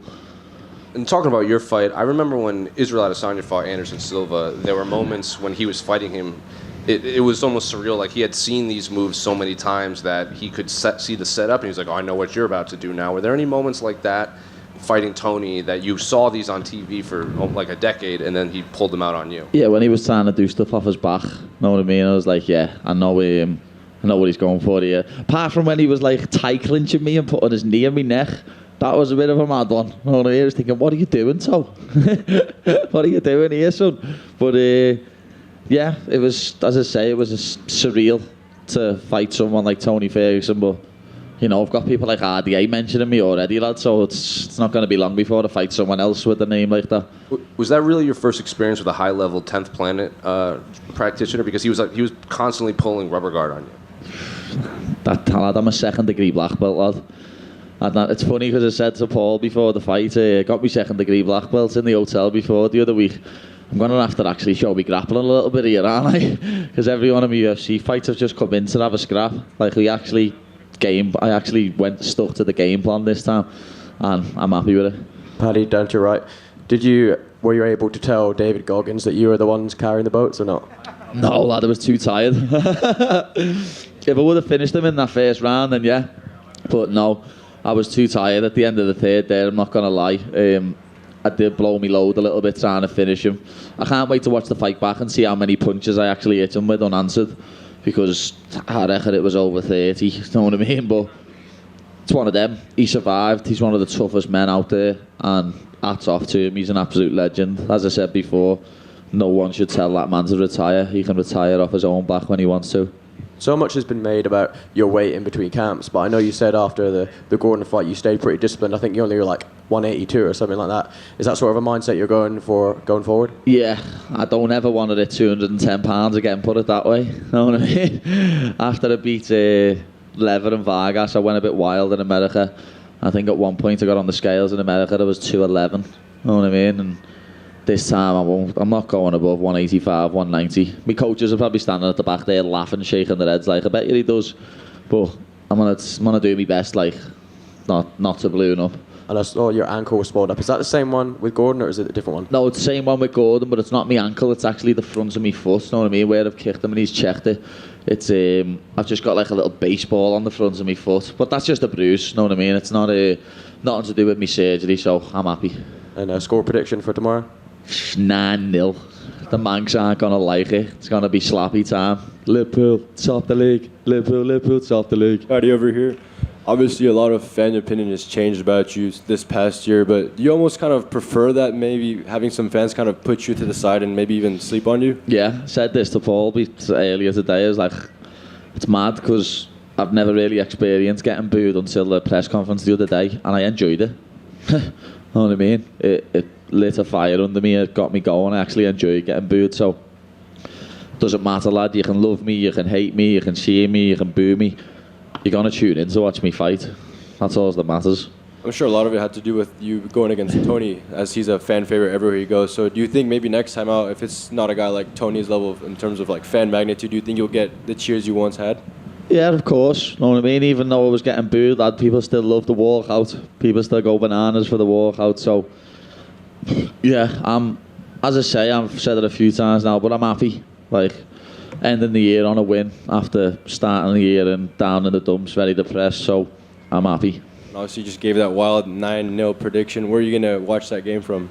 There's actually a Liverpool supporters club here in Vegas, lad, and I've got the invite, so I think I'll be in there in the morning at 8:30, swinging my shirt around like, woo! Congratulations. Thank you very much. Hey, Paddy. you're known to talking trash, but is there a line when you're talking trash? Yeah, you don't speak about people's dead relatives. Know what I mean? People have mentioned stuff that I've tweeted before, but I've never mentioned anyone getting killed, anyone dying. Know what I mean? In Liverpool, we use the term terrorise very loosely. And it's like, if someone skits you, oh, your ma's fat. It's like, oh, you've been terrored by him there. Know what I mean? We use the term terrorise very loosely. It's nothing to do with anything like that. Even though people love to put words in my mouth. But I'd never, ever, ever mention someone's dead relative. If someone mentioned anything about my nan or grandma, I'd kick them in the face. So I understand Leon throwing a bottle at him. Like, I wish Leon would have snapped his jaw then. So we had to get it wired shut for saying something like that. And then finally, for me, what's the best film you've watched this year? The best film I've watched this year? Probably Oppenheimer. Oppenheimer was a very good film, lad. I was a bit disappointed in Killers of the Flower Moon. Quite disappointed. Scorsese's lost his touch, lad. Down the middle, Paddy. Right here.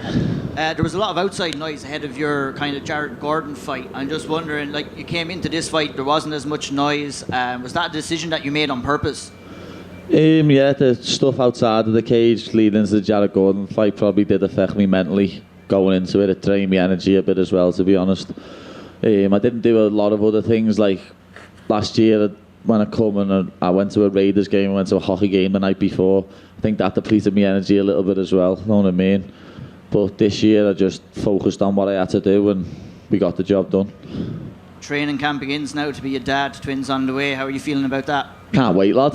Literally can't wait. I've always said we'll have twins as well, and it's happened, lad. I'm having identical girls. It's gonna be harder camp than any fight camp, I reckon.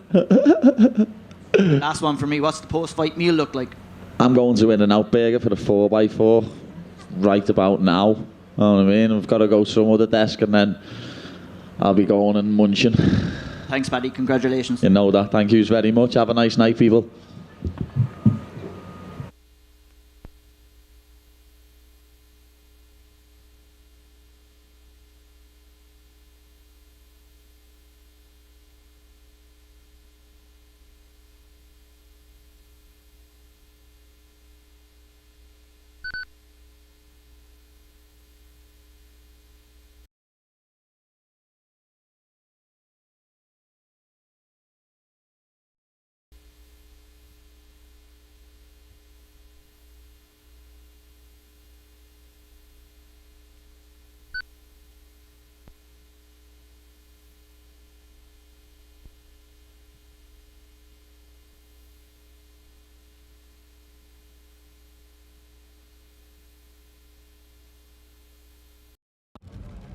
Dana White will be coming next.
This Miami card is stacking up to be badass. Michael Venom Page versus Kevin Holland. Song Yadong versus Jan. Gilbert Burns versus Jack Della. And Ian Gary versus Jeff Neal. Who's got the first question? We're just going to drop Michael Venom Page in there? Like, it's a new matchup? I mean, what do you think about this? These are the fights for Miami. Very nice. I guess I just want to ask you off the top, Bryce Mitchell, an update for him. Yeah, he's been released. He's good. Sure he's not great, but he's good. Yeah, he's good. He's healthy.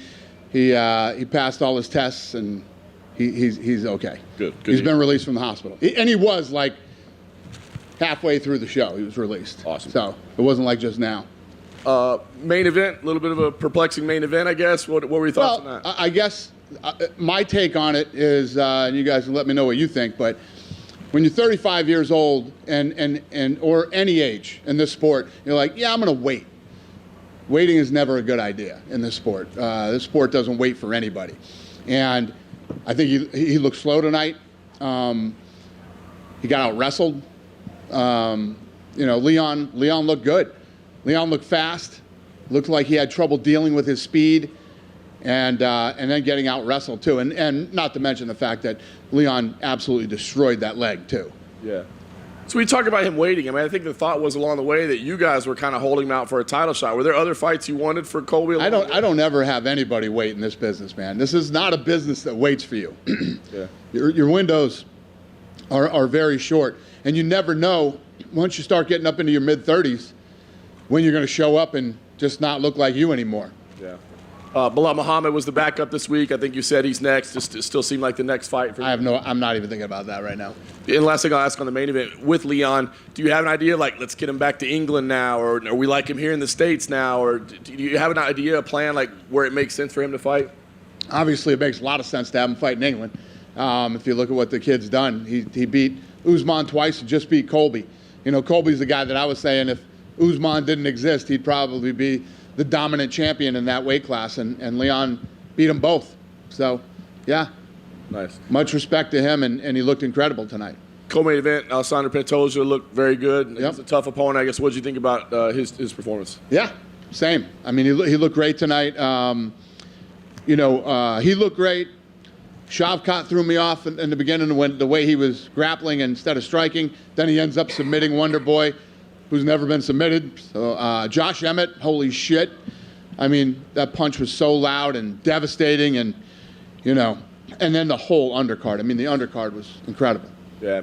The last thing I asked about flyweight, we got Brandon Moreno and Amir Albazi coming up. Do you kind of look at that as a number one contender fight now? What's the question? Brandon Moreno and Amir Albazi. Yeah. Do you look at that as a number one contender fight? Probably. And then last thing for me, it looked like there was a little skirmish in the crowd today between Strickland and Trickus du Plessis. I guess, what can you tell us about what happened and your thoughts on that? So what kind of an asshole sits Strickland next to du Plessis? This asshole. That's who. Yeah.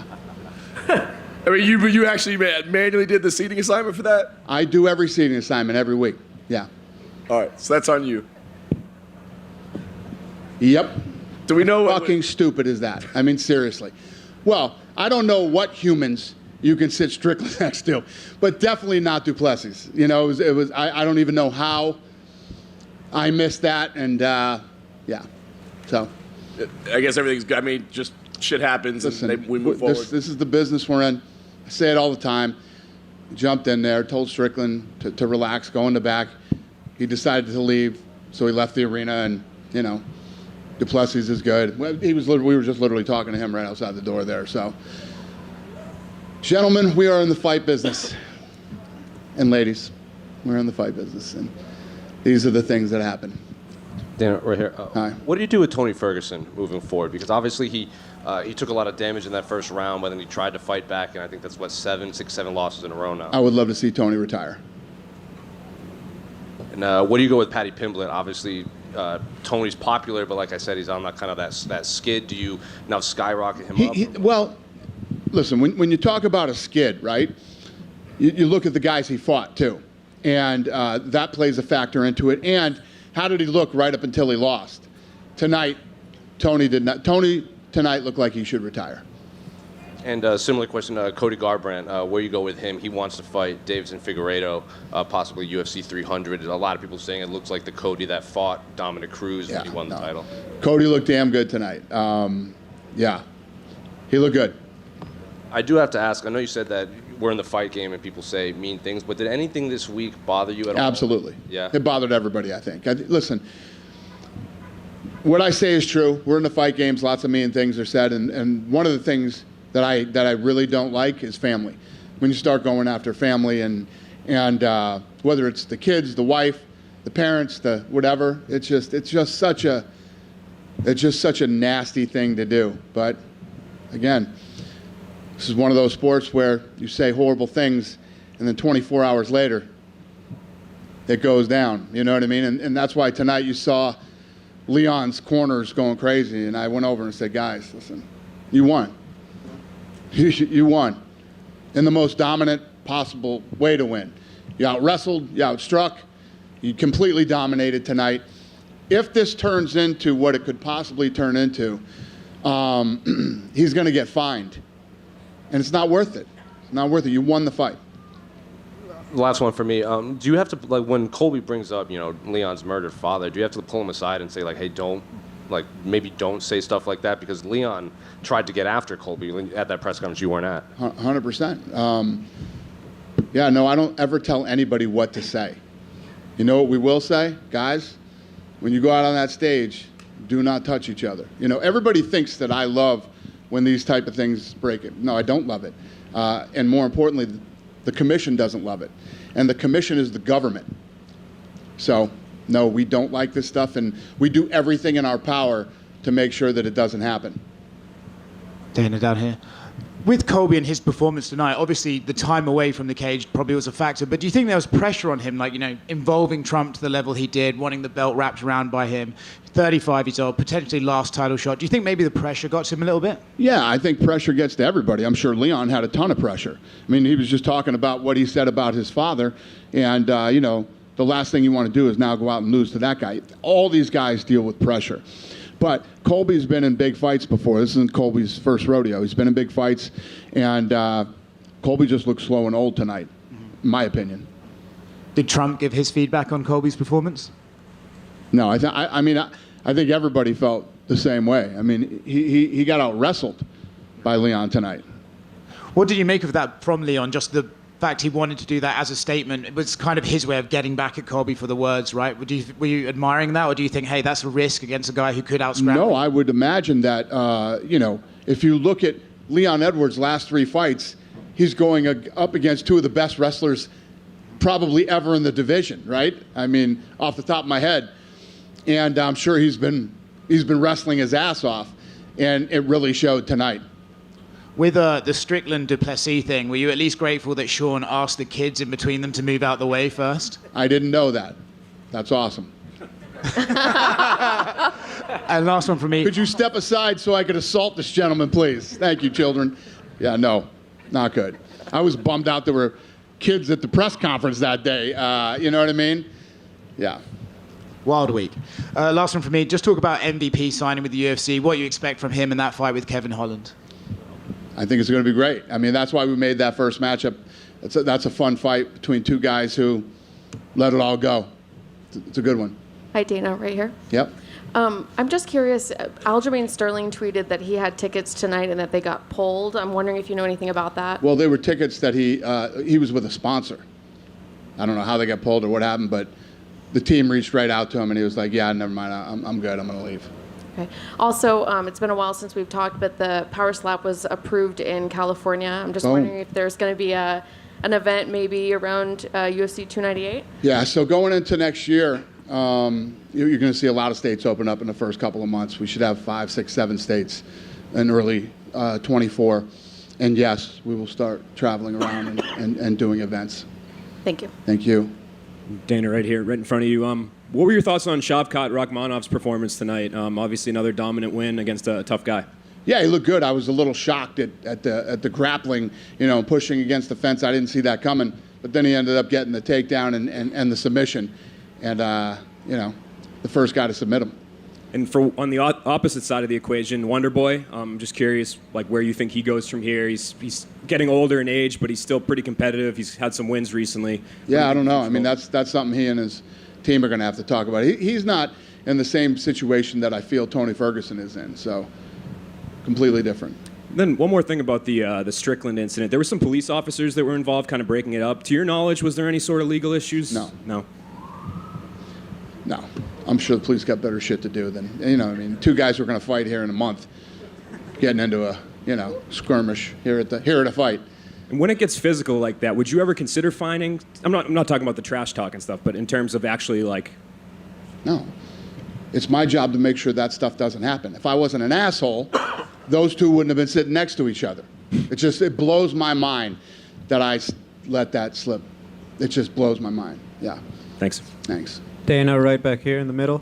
Mm-hmm. Hey. Right back. Dana, Brittany Palmer's last UFC event. Obviously, there's a lot of ambassadors who don't fight that are part of the UFC family. Just what are your thoughts on her run in the UFC? Yeah, her and Ariane both. So they've both done their last walk, I guess you would call it, and they've been awesome, and we loved having them here, and yeah, it's all good. A lot of people, myself included, were surprised there wasn't a surprise announcement of the main event for UFC 300 at yesterday's big seasonal press conference. Are you planning to go big when you do announce that one? Well, I mean, we're still working on Miami. I mean, Miami is becoming this ridiculous card right now, too. So as we head into the new year, we'll start getting 300 dialed in. And then we wanted some stuff to play out first. Thank you. Yeah. And then finally, just curious, was there any talk about trying to rebook Ian versus Vicente Luque, or did things just fall apart? We offered Luque a bunch of fights. He turned them all down. Thank you. Yep. Over here. Obviously, your newest matchmaker, Joe, he had a fight play out today between Cody Garvin and Brian Kelleher. I guess, how'd you have that fight? What'd you think of that fight, and what'd you think of Joe's first fight as a matchmaker? Okay. Yeah, got it. You threw me off for a minute there. Yeah, I mean, great fight. Yeah, great fight. Right up until the end, it was an awesome fight. And you just mentioned there Vicente Luque, he was supposed to fight Ian Gary, but obviously Kevin Holland, I'm sure you saw, he kind of threw his name into the hat as a potential replacement. Now that we know that he's fighting MVP, was there ever even a possibility of Kevin Holland stepping in to fight this weekend? No. And do you think we're going to see more seasonal press conferences going forward? Yeah, we've been doing them for a long time. I was just asking because, it's like the first one in a long time. Yeah, well, we went through COVID. Yeah. Thank you, Dana. Yeah. Dana down here too, right? Dana. Yep. Talking about the signing of MVP, you're throwing them straight into the deep end with Kevin Holland. Is that because of like his age is kind of getting up there? He's 36, 37, I believe, or is that because of how highly you rate his skill set? Yeah, I think it's a lot of things. I think it's his age and his experience, and it's the right fight to make. And I know earlier this week you said that you are going to come back to the UK. Is that going to be 2 shows? Because it's looking like March is going to be unlikely at the O2 Arena, so it looks like at the earliest you'll probably come in the summer. Would a end of year show like maybe December or maybe even earlier? I don't know yet. I mean, we haven't really got that far. We're coming into 24 right now, and we still have a lot of TBDs on the board, so we're still kind of figuring that out, but we're absolutely coming back to England, yes. And final one from me, UFC 100 and UFC 200 had fights that still live in this memory, like today, obviously, 14 and then 7 years ago. How big do you plan on making UFC 300, and do you think that you'll be able to top those 2 cards? Well, think about tonight, the buzz and the energy around tonight's card, and look at the stuff that I'm telling you guys about Miami. So we got to beat, this, Miami, and a bunch of other great cards that are going to happen this year, so... I don't remember who I was talking to, but the way I see UFC 300 is when it comes out, people are going to be going, holy shit, that's the first prelim of the night? That's what UFC 300 is going to be.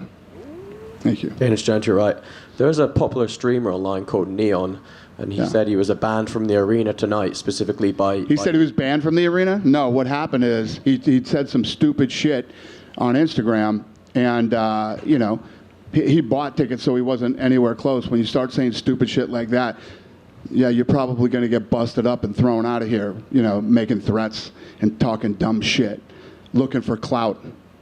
I believe he said he was going to... I don't care what he said. I think he said he's going to confront Donald Trump. I don't care what he said. Did he? Well, he wasn't able to. He's this fucking tall, too. You know that? Fucking punk. Thank you. Yeah. Nice Dana. talking to you. Dana, just Yeah. on the lefty. Yeah. Islam Makhachev has spoken about potentially going up to face Leon. Is that a fight you're still interested in making? And did you get the chance to talk to him and get his thoughts on the fight? What's the question? Islam Makhachev has spoken about wanting to face Leon and moving up.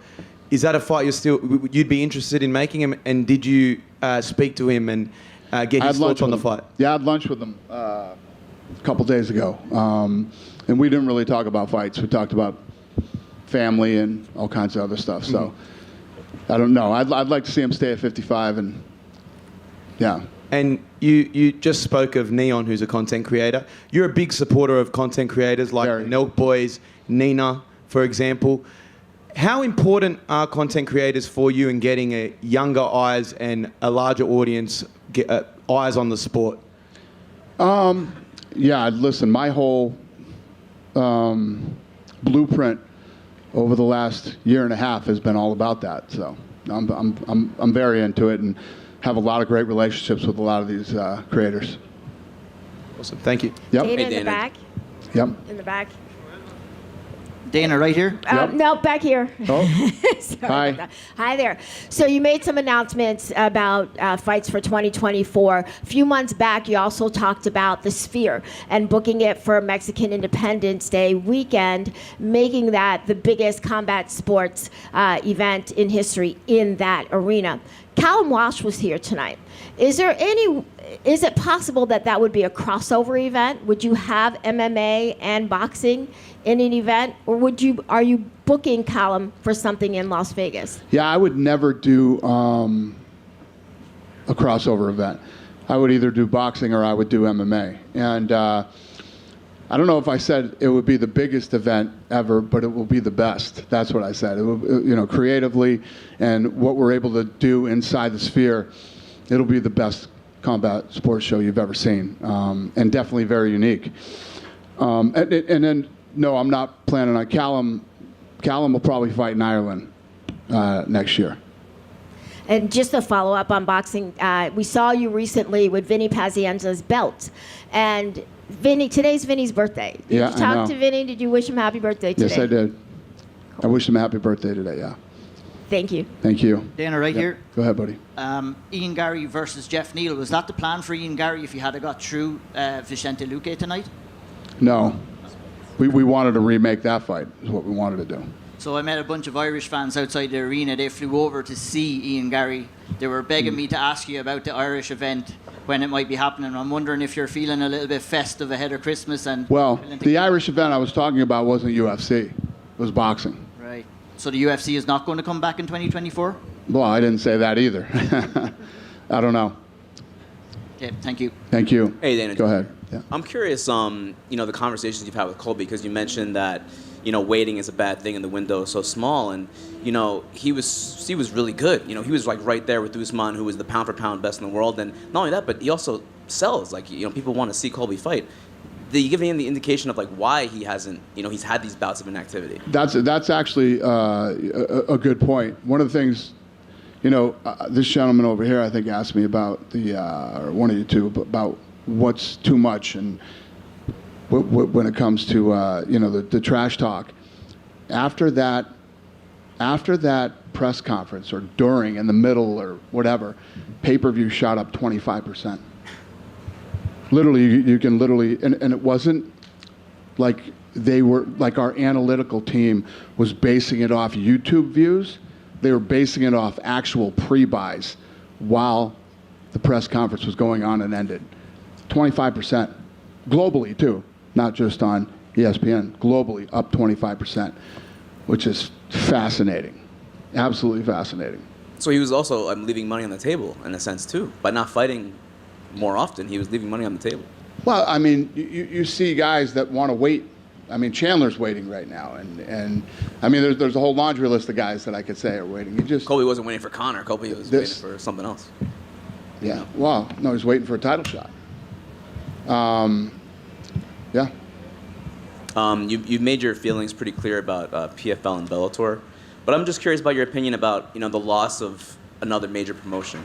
Some managers have kind of expressed their concern on social media, like there's fewer fights for some of the fighters who are not in the UFC now. You mean Bellator? Bellator going to PFL? Yeah, Bellator kind of going away essentially. Yeah. Is that a bad thing for kind of the state of? It is a bad thing, You guys ask me loaded questions, so that I will. I'm asking around. No. I'm not talking about you. You guys will ask me loaded questions to push me and to get me to say what I want to say, so what I will say, so you can get your fucking clickbait that you need and want. But yes, it's a bad thing. It's not a good thing for there to be less options, not only for fighters to fight, but guys who are coming up to have less options. So yes, it's definitely not a good thing. Thank you. Yep. Hey, Dana, back Yep. back with Shavkat Rakhmonov. With his performance tonight, the fact that he's 18 fights, 18 finishes, exciting. Seems like the crowd loves him. Like he was the only foreigner that wasn't booed tonight. Is there a chance that like he can leapfrog Bilal and get that title shot? I know timing's everything. You don't make fights, but like, is he in the conversation? Yeah, I mean, the guy's undefeated, and everything you said is on point. Yeah, and right here, right now, I have no idea. We got to get back in the room and talk, and we're dark here for next few weeks, so we'll get a lot of shit done here through the holidays. Do you happen to know Trump's reaction to Colby's performance? Did what? Do you happen to know Trump's Well, I mean, like I said, I think he felt the way everybody felt. I mean, I don't know what you guys' opinion was, but mine was that he looked really slow. He had a hard time handling the speed. Could never really get off because of the speed, and even got out wrestled. So, he didn't voice anything. He waited till Colby spoke after the fight and wanted to hear his, his interview. But no, didn't really have much to say. Colby was saying that if he had won, Trump would have wrapped the belt around him. Is that true? No. And then finally, Do you think Secret Service is gonna let him get up there in the middle of the octagon? And I mean, I'm pretty, definitely not. I'm pretty gullible. 2023 is wrapped, and 2024 is coming. Is there a specific fight, specific fighter, specific moment of this year that that I guess you would remember from this year? No. The problem with me is that I'm one of these guys, like you guys like to ask me lots of questions about, legacy and the past and the this and that. I don't ever really even think about the past. I'm always thinking about right here and tomorrow. I'm always looking forward. Maybe I should be a little more nostalgic and look around sometimes and think about stuff, but I don't. I'm always thinking about what's next. Thank you. Thank you. I could kind of see your take on this question kind of already, but was there like an event that you were just kind of stands out to you from being a part of this year, or is that the same answer for that one too? It's funny, man. I feel like every one of our events are always awesome. I mean, every time we go to MSG, the last Miami show was incredible. But I love the Contender Series, man. I like. We're sitting in the office, and literally everybody gets up to leave to go to the Contender Series, and I love those fights. I love that show, and I love those fights. That's like my highlight of the year, are those fights. And I like what's at stake, and that it's live, and it's right here, right now. Who are you, and what do you got? It's just everything about the Contender Series I love. For sure, yeah. Always put on great fights out there. And like you said earlier, you'd like to see Tony retire. In case he does go up to you and say, I want to continue, are you guys going to offer him another fight, or is that kind of like a let's sit down and talk about it? Yeah, listen, Tony's been an absolute warrior and a dog in this sport, and I don't want to disrespect him by publicly talking about him retiring, but I would love to see him retire. That's really where my head's at. Dana? Yep. First of all, congrats for 2023 season. Thank you, buddy. In terms of money, like the as a business, this season 2023 was one of the best in the UFC history. Yeah, so what continues to happen is, and when you think about it, think about COVID, right? When we came out of COVID, think about all the places that we still haven't been in years now that are still, like when we roll into Toronto, Toronto, Canada again. We haven't been there in years. I haven't been there in years. That's for sure. And Toronto's always a fun spot. Always great fans up there. You know, the energy and the buzz up there. And I love the city of Toronto. So as we start to go into these other markets, let me give you an example. Ioli hits me up tonight, and he's like, "Hey, what's the gate? What's it going to be?" and all this shit. And I told him, 9.3 million. He's like, "Wow, I didn't realize the gate was that big," and whatever. Where does that rank all time? Ranks number 15. So if you look at what's happened over the last couple of years coming out of COVID, you know, these gates continue to go like this. I think you're going to see that in 24 too, as we go into these new territories. Call them fresh territories that we haven't been in a while. Awesome. Talking about territories that are not that fresh, like Brazil. In 2023, UFC went to Brazil twice. Yep. For 2024, how many events can we expect in Brazil? I don't know that right off the top of my head either, but, you know, obviously, you know how I always talk about Mexico and England, and, you know, Brazil is a very important market that's, you know, not only loaded with tons of fans, but tons of talent. So we're always going to be going to Brazil. Pantoja, Alexandre Pantoja, he was asking tonight that he told me he's going to ask you and the UFC to give him the chance to headline or maybe be the common event in Brazil. He wants to fight in Brazil. Do you see that happening? Do you think it's possible for the first semester in 2024? Yeah. Nice. Okay. Last two questions. Do you have any update about Charles Oliveira and Paulo Costa when they're fighting? Is there any negotiation with them both? No. Last but not least, Saudi Arabia. You were talking about that. It's going to happen, the first UFC event there, right? Saudi Arabia? Yes. What's the question about it? It's going to happen, the first UFC event over there, right? Yeah. So, since it's the first, and can we expect like something huge, like maybe, even though it's a You fight talking about the card? Will the card be great? Yes, going to put together a badass card for Saudi Arabia. Even though it's not a pay-per-view, can we expect like a title shot headlining? It's a great question. It's the first time we've ever been to Saudi Arabia. Obviously, those guys operate at a very high level, and we will bring a not typical fight night to Saudi Arabia. Dana. This has to be the best audio we've ever had in this press conference, in this tent.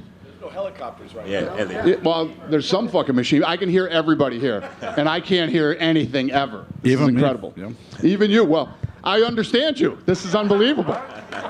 Yes. Dana, down here to your right. Yeah. You talked about new territories, and every time I speak, I always ask you about UFC Africa. I know that's something that you said that's going to be a bucket list thing for you. Yeah, it's super important to me. Can you provide any? So here's the thing when we talk about UFC Africa, right? Dreykus, he's South African. So there's this whole thing about, well, if you go to South Africa, you're not really going to Africa. You know what I mean? But if the guy who ends up being the guy is from South Africa, then we would probably start in South Africa. And then, you know that my long-term goal is to really plant some roots there, like we're doing in Mexico, like we did in China, like we're going to do in other spots too, and start pumping out young talent from that country. And obviously you mentioned South Africa there. What other countries have you earmarked as potential locations?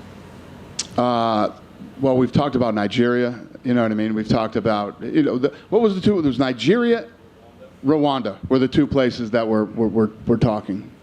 Dana. So the three places, South Africa, Nigeria, and Rwanda. Wonderboy walked out with Jack Black and the Tenacious D Gang. Any chance more of the same from fighters if they propose the idea to you? Yeah. Tony walked out tonight with, yeah, exactly.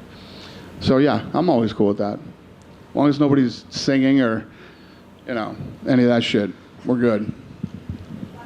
Yep.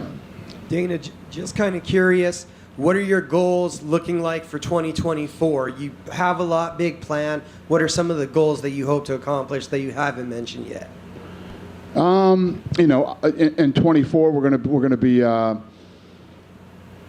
be opening the PI in Mexico. We're going to do a live event down in Mexico. I'm really going to start grinding down there, and all the plans that I've had over the years. Then, like she was saying before, then is Mexican Independence Day at the Sphere. And as I get, I'm working on that thing now as I get more, I guess as I get my shit together, I will let you know more about how that thing's going, because I got all these plans for it, but I'm working on it right now. So Mexico is huge for us next year. Like I was saying to this gentleman earlier, Leon Edwards winning, and beating Usman twice and beating Colby. The UK is big. I also was saying the other day, I want to start hitting places like Manchester and, other places in the UK other than just London again. And first fight in Saudi Arabia, like we were talking about, that's got to, we got to deliver on that one. So, but we got some big things working that we have to. It's one thing to sit up here and yap about it. It's another thing to deliver. Talking about bringing a boxing match to Ireland. A lot of new stuff going on next year. Fun stuff. You done with me? Happy holidays, everybody. You and your family have a great one.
What's up,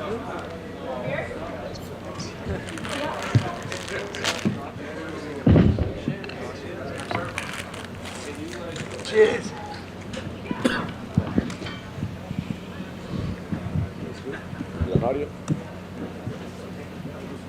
Congratulations on the victory. Obviously, a dominant performance. I just want to ask you about coming in as the champion. Was the experience different mentally, physically, anything in your first title defense?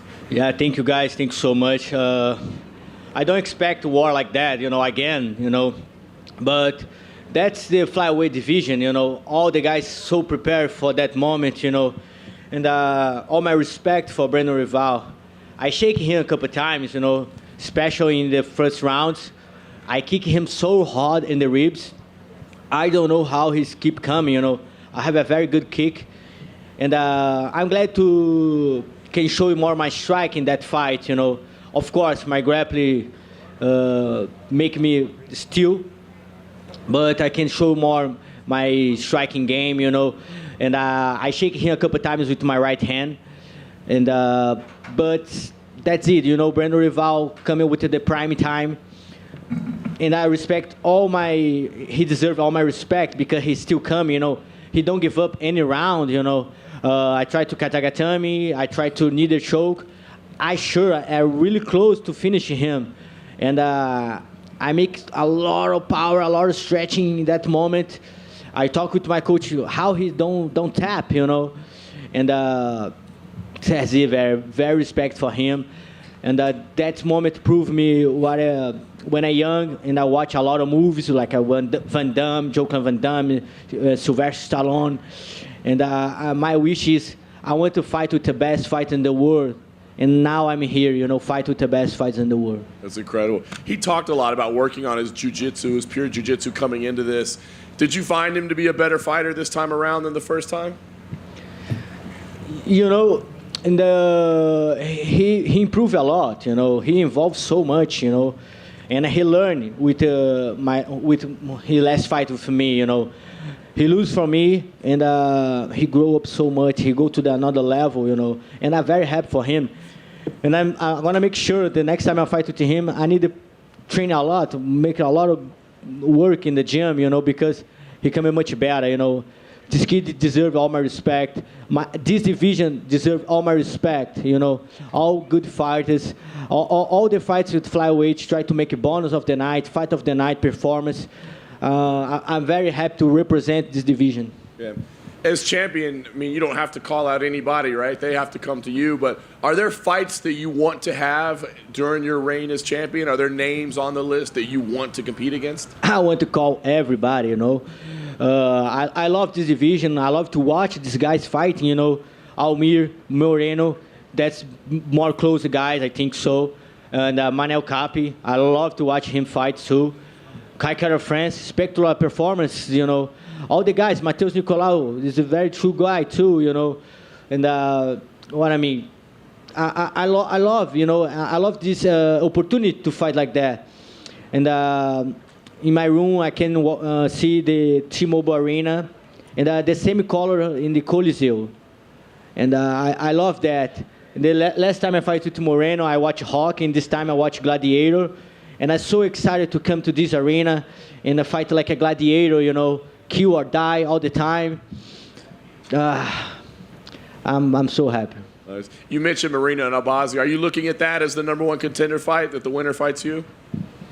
I think so, the number one with the fight with the number 3, Very good fight for Moreno. Now it's time to fight with another person, no just me and Figueiredo, Of course, I'm going to watch that fight, very interesting fight. And I want to see how Moreno going to do, with a different guy. Almir can bring some different game for him.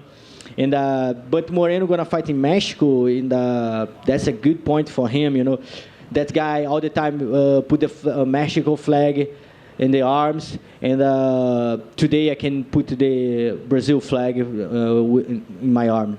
Nice. Last thing for me, Dana was here earlier, and he said he likes the idea of you fighting in Brazil for your next fight. But is that what's most important to you? Because we don't know the schedule yet, right? So is that most important is to fight in Brazil, or will it kind of depend on when the event is happening and who's available and all that? I fight in all the world, you know. I fight in South Korea, I fight in Abu Dhabi, I fight in Chile, Argentina, and Glasgow. I never fight for UFC in Brazil, you know.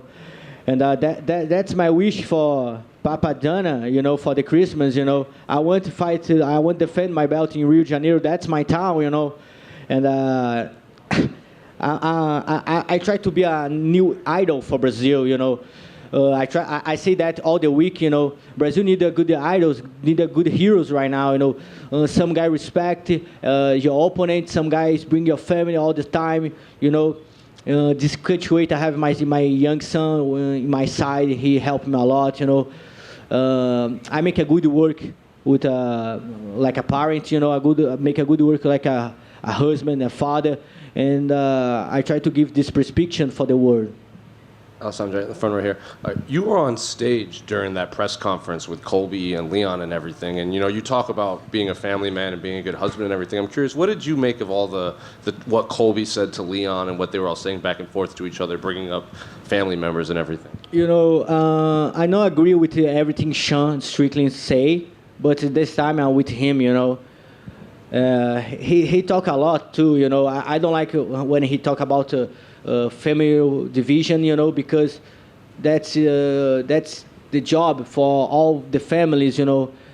He need that's a payment, you know. When you talking about imagine if you talk about your job, you know, that's so disrespectful. But I'm agree when he talk about this what did Colby say. I think a lot of fights say that's the more the bullshit, the trash talking ever, you know. You know, I'm not really close about my father, you know, and I respect a lot Leon Edwards, you know, everything he do for your family, for your country, everything he passed for that moment, and I'm super happy Colby don't win today, you know. That's prove a lot for all these people, you know, and I think he need a new, like I say, he need a new heroes, you know. The world need a good people, you know, and the Victor de Leon proved that, you know, the world go to the right way. So going off of that, as a champion, you might have to fight guys like Manel Kape and Muhammad Mahayev, who they do a lot of talking. I'm curious, do you look forward to that as a champion because it will bring more interest to your fights when you do eventually have to fight fighters like that? You know, like I say, I love this division. You know, I love all the fights. Mokaev, I train with him in American Top Team. He's a very good guy, very technical, very talented guy. He keep learning. You know, Manel Kape, very tough opponent too. And I try to keep this belt, bro. I have a lot of work to do. Today I fight with the prime Brandon Royval. I really expect I can finish this fight in the first or second round. But he's still, bro, like a zombie. He's still coming for me, you know. And I know I have a big nose. He can catch sometimes. But I really don't feel, you know, I don't feel the power, you know. I respect him a lot. I respect his heart. But, like I say, I'm from Brazil. And I'm from a very small town, Arraial do Cabo. And my first master, Albert Reis, I go to him to train in a lot of gyms, you know. And I train with a lot of big guys. And man, if you try to you punch me, you need to punch really hard for I feel, you know. And I'm ready to all division, you know. I'm back to my gym. My coach say 1 week off, and I go now back hungry. And last one for me, how big of an event in Brazil would it be if someone like Alex Pereira headlines and you're the co-main event? How massive would that be in Brazil? I think that there's a perfect spot, you know. Pereira, two Alex Pereira, Alexandre Pantoja, and Shitara gonna take the belt in January, and make you can put 3 belts on the line, you know, and it's still in Brazil. I wish you can do that. Alex, your last 2 fights have been rematches. Do you hope for your next fight that you fight somebody fresh, or do you not mind fighting the same person over and over? I fight with all division, you know. Like I say, I fight with Kai Kara France in the Tough Show. I fight with Manel Capi. I fight with Matheus Chinal. A lot of names, Alex Paris, you know. And of course, maybe a new name is a good idea, you know. These guys know all my plan, know all my game plan. You know, you see Brandon Royval, how good him come today. He tried to take my belt, bro. And I see in his eyes, he's ready to that. And he's so much better with the last fight he did with me. But God gave him the blast. God gave him the right answers today. And the belt still in Brazil. How nice is it to bring the belt back to American Top Team? Let's go, man. American Top Team create a monster right here, you know. And I'm very happy to American Top Team get another trophy for the Gym of the World. He deserves all the belts. And I want to say in the public how much I'm say thank you for Dan Lambert for everything he do it, you know. Not just for me, but for all the people who go to American Top Team. 5 years ago, I go to America Top Team and I have any money and I'm like a nobody, you know. I make like 2 fights in the UFC and he take care about me a lot, you know. And now I'm the champion of the world. Now I can prove for my family, you know, provide for my family. He gave me opportunity to do all that, you know. And I just want to say in public, thank you so much, Don Lambert, for everything you do for us in the America Top Team. Alex over here. I'm sure you were aware that you were up on the scorecards going into that last round, but it seemed like Brandon did have a glimpse of a second win during that round. What were your thoughts during that round? You know, I need to watch the fight again, but I'm fight for a long time. My first fight when I have 17, now I have 33. Maybe I'm doing like 20 fights in Muay Thai, many more in MMA, and I can say I think I won all the rounds, you know.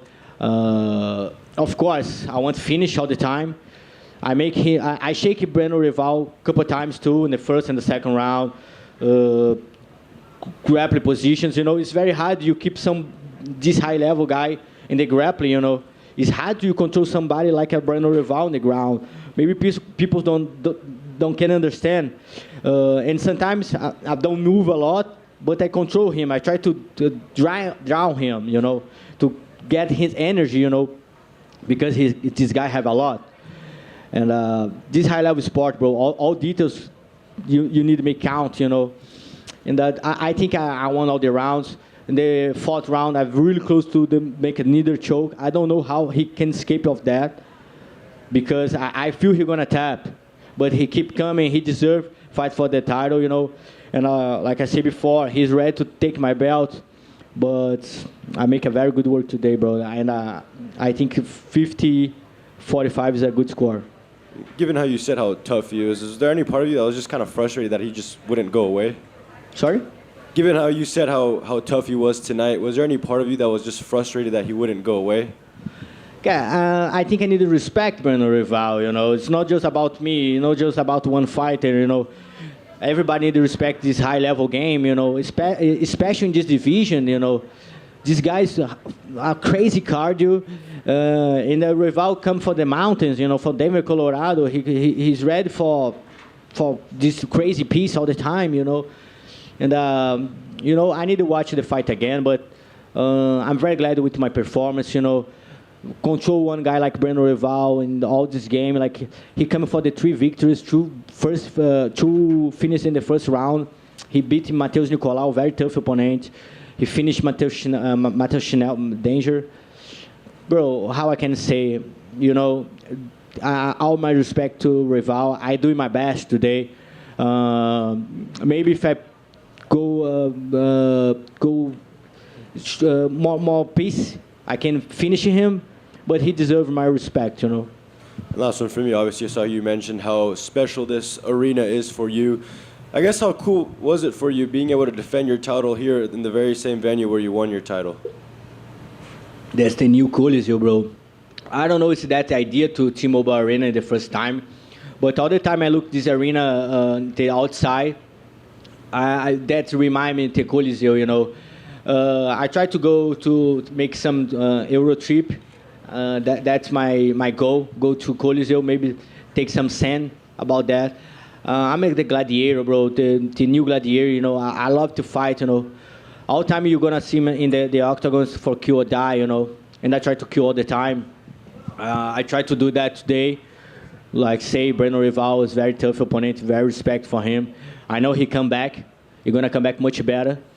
But just very grateful to everything UFC give to me. Congratulations. Alexandre, just one real fast. There's a great history of champions in Brazil. When you were coming up, was there a specific champion that you looked up to and you want to have a similar run as a champion? Yeah, like you say, a very good champ from Brazil. You know Anderson Silva, you know Minotauro. And I think Brazil need to talk more about Jose Aldo too, you know. That's one of the best ever in this sport, you know. And I'm glad to train with Jose Aldo for a couple of times in Union. And I learned a lot, not just Jose Aldo, but Renan Barão too, you know. Bro, I go to a lot of gyms, you know, and I can train with a lot of champions, you know. Today, after I come to arena, I see Lyoto Machida. All my respect to the Dragon, you know. And all these champions, you know. Brazil is a very good place, brother. And a place born in warriors, you know. Alejandro, I spoke to Brandon earlier on in the week about the importance of the scrambling in this fight with you tonight. That was an area that you took advantage of in your first fight. Do you feel that he was much better in that position tonight when you faced off? I think Royval, maybe he tried to go to the grappling in the first time, you know. But no, he's keeping the fighting, trying to the fighting strike and use his stance to catch me. But I feel I'm much more stronger in the ground, you know. And my coach Parrumpa say, if you can't finish the fight, win the rounds, you know. That's very important, you know. And that's what I try to do, you know, win all the rounds, win little by little. I'm very close. Like I say, he feel my hands a couple of times. I try to finish with the katagatame. I try to finish him with a needle choke. But people need to understand it's not just about me. You have a very good fighting in the cross of the octagon, you know. And all my respect to Royval. And I keep working, man. I keep learning. I keep climbing the mountain. Talking about keeping the flyweight division fresh, I think it's 4 or 5 years tonight. This fight was a fight that didn't have Davison Figueiredo or Brandon Moreno in it. So, like looking at fresh opponents in the division, Muhammad Mohayev is facing Alex Perez with a win there. You know, it would be a fresh name on your resume as well. Would that be a fight you would be interested in? Of course, like I say, I want to call the names, you know. I love my division. I love to watch these guys fighting.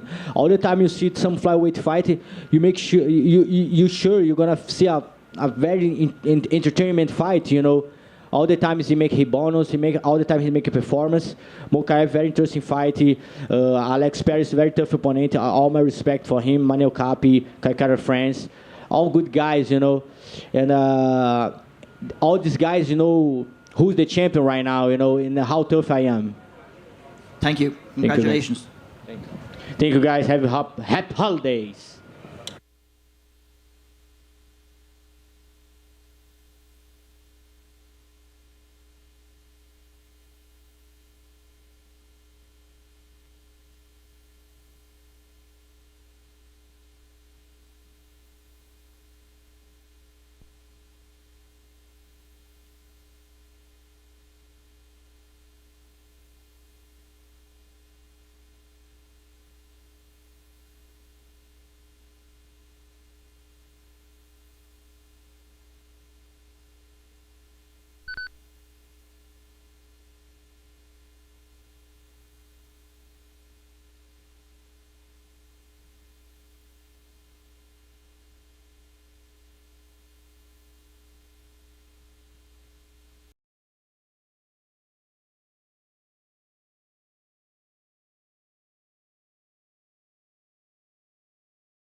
Are you going out?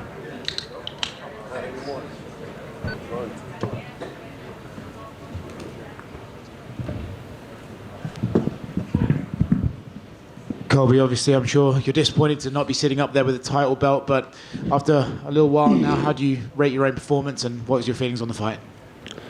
Yeah, I would rate my performance a 5 out of 10. I could sit here all day and make excuses. You know, I could have zigged when I should have zagged. I could have, you know, it was a timing thing because I was off. You know, but that's not the cloth. That's not the cloth that I was cut from. So I'm not going to make excuses. There's a reason the front window is bigger than the rear view. So, you know, it's in the past now. I'm not going to worry about the past. I'm going to focus on what's next. You know, there's a guy that's been talking a lot of shit to me in the media. You know, Stephen Wonderboy Thompson. You know, everybody thinks he's a nice guy. He's had a lot to say about me. So I'd love to see him say that to me in the cage, in the octagon. What exactly has he been saying about you? Oh, he was just saying some stuff before the fight. Oh, he's going to get his jaw broke. Oh, this and that. You know, he's always talking shit, throwing shade. So I'd love to see him say it to my face. You know, he's always got things to say to you guys in the media, but I've never seen him come up to me face to face. You know, we were backstage at the press conference. He kept his head down the whole time. So he always has things to say. I'm a man of my word. You know, I say things to people when I look them right in the eye and I say, let's do it. You know, let's go in the octagon. So, you know, I'd love to see him, you know, sometime next year. And, you know, we've been at the top of the division for the longest. You know, we're two guys that have never fought, that have been at the top of the division for years. So, you know, I think that's the fight that makes the most logical sense next. I know you say you don't want to make excuses, but bear in mind the inactivity that you've had to have over the last couple of years. Would you like to get back in there as soon as possible and try and compete more regularly to maybe help with those timing issues you mentioned? Of course, you know, I want to be an active fighter. You know, I want to be a company man. I want to be a guy that, you know, comes out here and puts on performances and shows for the UFC and makes them money as regularly as possible. You know, I don't want to be getting sucker punched in the street and take more damage in the streets than I ever took in the octagon. So, you know, I need to get my timing back, and I will. You know, I'll go back to work. I know what I need to work on, you know, and, you know, I held back a lot in that fight. So I don't even feel like I was in a fight. You know, it feels like I just was in fucking a practice round. So, you know, I'm a lot better than that, and you know, I'm still 35 years young, and my best is yet to come. Did Leon do anything in there that surprised you? Did his wrestling surprise you? He managed to get you down a couple of times and vice versa, but did he surprise you at all? No, he didn't surprise me at all. You know, I thought I had rounds 3, 4, and 5. Started out a little slow in the first 2 rounds, you know, but those rounds still felt like toss-up rounds. But, you know, he's the champion, so I know I had to go out there and take it from him. But, you know, I'm very grateful for bringing out Donald Trump tonight, the most famous person on the planet. You know, he's done so much for my career. You know, I'm thankful for the man he is, you know, and I'm thankful for what's to come. You know, I'm going to be on the campaign trail with him. I want to help him get reelected. You know, I want to make sure that there's no more rigged elections here in America. And, you know, we need to stop these wars. You know, that's the biggest thing. Look at all the wars going on. He kept peace in the Middle East. There was no war that he led us into. So he kept our borders safe. He kept inflation down. You guys can all hate him, but look at what he did for all your guys' bank accounts. Like, your bank accounts were so much better under him. Gas was $2 a gallon. You go to the grocery store, and it's, you know, 300% uprise with Biden in office. So, you know, Trump did so many great things for this country, and, you know, I'm looking forward to seeing what his next move is and getting him elected in 2024. Last one from me, and I feel like I know what your answer will be on this, but, you know, Leon mentioned in the cage how your comments at the press conference really sort of emotionally hurt him, and he struggled with that, and the death of his father still weighs on him heavy. Do you maybe regret those comments and think, actually, okay, that was one time I maybe did go a little bit too far? Not at all. Why would I have sympathy for a sex trafficker, someone who's impacted and hurt a lot of people's lives? You know, the truth always stings the worst in the world. So, you know, no, I don't feel bad about that at all. Let's talk about all the victims that he left behind that are surviving of the trauma and the turmoil that he put these people's lives through. So I don't feel bad at all. Why would I feel bad for a criminal? Colby, right here. You've kind of put yourself in a position where people want to see you fight, whether there's a title on the line or not. You versus Jorge is one of those random non-title fights that headlined a pay-per-view, but that was like a heated rivalry that sold. Is Wonderboy a big enough name or a big enough dance partner that you two could headline a pay-per-view, or do you view him as like, oh, this is a fight night headliner against him? You know, I don't make those decisions. Those are way above my pay grade. That's up to Hunter Campbell, Dana White, Ari Emanuel, whatever they see fit is best for the business. You know, I'm a company man. I want to do the biggest and best business in this company, but I do feel like that's a premier matchup in the welterweight division. We've been at the top of the division for years, and we've never crossed paths, and he's had a lot of things to say about me. Oh, Colby this, oh, Colby that. So, you know, I'd like to see him say those things to my face in that UFC octagon. You also had a lot of things to say about Sean Strickland. Sean Strickland obviously said a lot of things about you at the press conference the following day. He was in attendance. I'm curious if, say, he doesn't come out on top against Dricus, is that a fight you would be entertained at all, just considering the history of words between you two? Of course. You know, he's been running his mouth, and, you know, nothing he say makes sense. Oh, Colby goes to the cops. Bro, you called the cops just a couple weeks ago, dude, when there was someone at your front door. And then you pistol whipped him in the middle of the street. So I think he needs to worry about what he's got to get through with the justice system first before he even talks about fighting. That guy's a train wreck, dude. That guy's for sure going to do something stupid in the next couple years, and we're all going to be talking to the media about this and that, about how bad decisions he makes. So, of course, I'd love to shut his mouth. You know, there's a reason he couldn't cut it at 170. This is the toughest division in the UFC. Everybody knows that. Most people on planet Earth walk around this weight. So, you know, if Sean wants to go, let's do it. You know, that's an easy fight for me. Well, going off of what you said a little bit ago, did you hear that he had to be escorted out of the arena because he jumped at Dricus?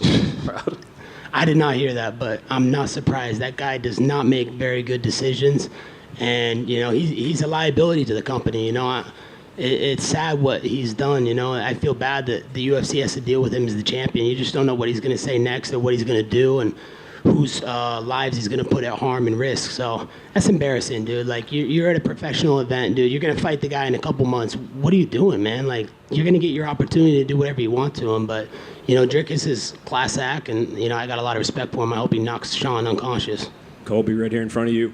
Looking at your expression when the decision was read, you seemed a bit surprised. At that moment in time, did you think that you had done enough? I did. You know, I thought the third, fourth, and fifth round were mine. The fifth was mine easily. The fourth I thought was mine as well, too. And, you know, I thought I did enough in the third. You know, he didn't put any damage on me. He got a couple low kicks, but then I started checking him at the end. So, you know, I thought I had the win. I thought I did enough. But, you know, the judges have never favored me. They hate me because I support Trump. And, you know, everybody hates Trump in this building. So, you know, it is what it is. Life goes on. Did you talk to him at all after the fight? No, I haven't had a chance to talk to him yet. I'll probably be able to talk to him after that, and, you know, just thank him. You know, just thank him so much for coming out and making this a spectacle, and all the support he gives to me and shows me. You know, he gives me American Dragon energy every time I talk to him. He uplifts me and makes me want to be greater. So, you know, I thank Donald Trump so much for, you know, believing in a small kid from, you know, Springfield, Oregon, a nobody. You know, I came from a blue-collar family, and, you know, I had nothing, and, you know, now I have a lot of things, and, you know, now I have the most famous person in the world on speed dial that I can call at any time and get advice from. So, you know, I just feel upset that I didn't stick to the game plan that he had told me, and, you know, but it is what it is. Like I said, life goes on. You know, I think I can come back from this stronger and face this adversity head on, and I'll see Leon again down the road. And, you know, you did have the chance, it seemed like, in the cage afterwards to talk to or yell at back and forth with Leon's corner. I guess, what were you guys saying to one another back and forth there? You know, he was just saying headshot dead. I'm like, bro, you don't even have guns in the UK. What are you fucking talking about, dude? You fucking bow to a king, dude. I don't fucking bow to nobody. We have fucking constitutional rights in America. So the guy is just blah, blah, blah, blah, blah. You know, he's got nothing fucking to say, you know, like, just the guy's fucking fake news. Everything he says that comes out of his mouth is just a fucking joke. So, you know, I didn't really have anything to say to him. I was just kind of laughing and just saying, dude, what are you fucking talking about, dude? You're fucking nobody. You never fought in a cage. You never been in the UFC octagon. What have you accomplished in your life that makes you think you can talk about one of the all-time greats of the welterweight division? Colby over here. What was that game plan Donald Trump had formulated for you? Yeah, he said, let's get on him. Let's get on him early. Let's put that cardio on him. You can take this guy down at will, you know, and it just took me a little bit to get going, you know. My timing was not there early on, but, you know, Leon was switching a lot to orthodox. I didn't expect that as much as he was in orthodox, so it kind of switched up my game plan. So I was preparing to take him down on that right leg, and he kept putting the left leg in the lead, and I was kind of confused. So, you know, it was more just the timing issue, and, you know, I still thought I did enough, but, you know, God bless Donald Trump for fucking everything he's done for this country. He's the greatest American, the greatest president in history. And I know you just showed your adamance towards fighting Wonderboy Thompson next, but there was another welterweight out that fought tonight, Shavkat Rakhmonov. If the UFC decided to go down that route, is that something you would welcome, fighting Shavkat Rakhmonov next? It doesn't really make sense. I think, Wonderboy has a bigger name. It's a bigger fight for the division, bigger business for the UFC. I'm the company, man. Whatever the UFC wants. I fought the pound for pound #1 guy. That's the pound for pound #4 guy in the world. That's him, and I feel like I wasn't even in a fight with him. So, it just shows how good I am and what I'm capable of. So anybody the UFC wants to do, but I'm looking towards Wonderboy. He said some things, and I have my bad taste in my mouth about him right now. So I want to settle that beef in the octagon. Fair enough. And Sean O'Malley and Chito Vera are headlining the Miami card in March. Dana just announced a couple fights for that card. Would you be welcome to being added to that card, given obviously it's in Miami? Of course I'd love to fight in Miami. 305 is my home, man. 305 is giving me everything. I'm the king of Miami, so I'm gonna go back to the drawing board, see what Dana and Hunter and the UFC want to do. But I'm a company man. I'll show up anytime, anywhere, anyone. So it's a possibility, but I got to get back, see, make sure I'm healthy with my feet, and I'll talk to the UFC after that. Thank you. Colby, down here to your right. In the build-up to this fight, you said there wasn't anything that Leon Edwards had done during his reign that had impressed you. Has that changed now that you've shared the octagon with him? No, nothing impressed me. I mean, honestly, I don't feel like I got in a fight. What did he do that separated himself from me? How did he show that he was like this level above me? He didn't show that tonight. He didn't knock me out. He didn't wobble me. He didn't fucking win every round decisively. It was a competitive fight. Could have went either way. It depends on what judges are sitting in the booth that night. We know how the judges are, so no, nothing impressed me. And the guy's boring, man. He's mumbling and drooling most of the time when he's talking. Like, the guy's not likable. He has no redeeming qualities. So, I feel bad that the UFC has to deal with him, in business and as their champion. It's a pathetic excuse of a champion. And this is the third time you've come up short in the undisputed title fights. Which one hurts the most? Is it this one or maybe the first one to Kamaru? Yeah, that's tough. They all hurt the same. They all sting, because I feel like I was right there and I had what it took to win. But I just, took my foot off the gas pedal and didn't put it down as hard and believe in myself like I know I'm capable of doing. So, I don't know. They all sting, they don't feel good, They're all fucking, they all suck. But, I got a great support system. I got my coaches, Daniel Valverde, Cesar Carnero, amazing coaches. I got my friends, Michael Wall, done so much for me. Michael Lehman's done an incredible job for me. I got some great people in my corner. They're going to lift me back up and make sure that I come back from this stronger. And, this is just a lesson learned, another lesson in life, man. That's what life's all about, learning lessons and coming back better from them. Thank you. Colby here. You didn't try to take Leon down until round 3. Was that the original plan, or did you think you left it a little bit too late to implement that game plan? He was switching a lot to orthodox, so I kind of got a little confused. I didn't want to rush in on the left side because that's his, dominant side. He's a southpaw. He was doing that intentionally. I feel like he was setting up like a knee or a kick on that side. So, yeah, I wasn't ready for him to be in the orthodox as much as he was, but yeah, I didn't pull the trigger, no excuses, man. It is what it is. It's in my rear view now, and I'm going to come back from it better. People talk about Colby the person and Colby the character. Is that even a thing in your eyes? No, not at all. There is no character. I'm a guy that just turns it up to 11. I don't care what people think of me, man. You can hate me, you can love me, you can be indifferent. It makes no difference. I'm here to do the biggest and best business for this company. I love this company. I just signed a new contract with him, so I'm not going anywhere anytime soon. I'm going to be around for many years to come. So, the best is yet to come for me. I truly believe that, and I'm going to create a lot more special moments in this company, and I'm going to keep making history. That's what I've done since the beginning, and my legacy is not set yet. Last one for me. Are you going to try to dispute the decision tonight like Donald Trump tried to dispute the election in 2020?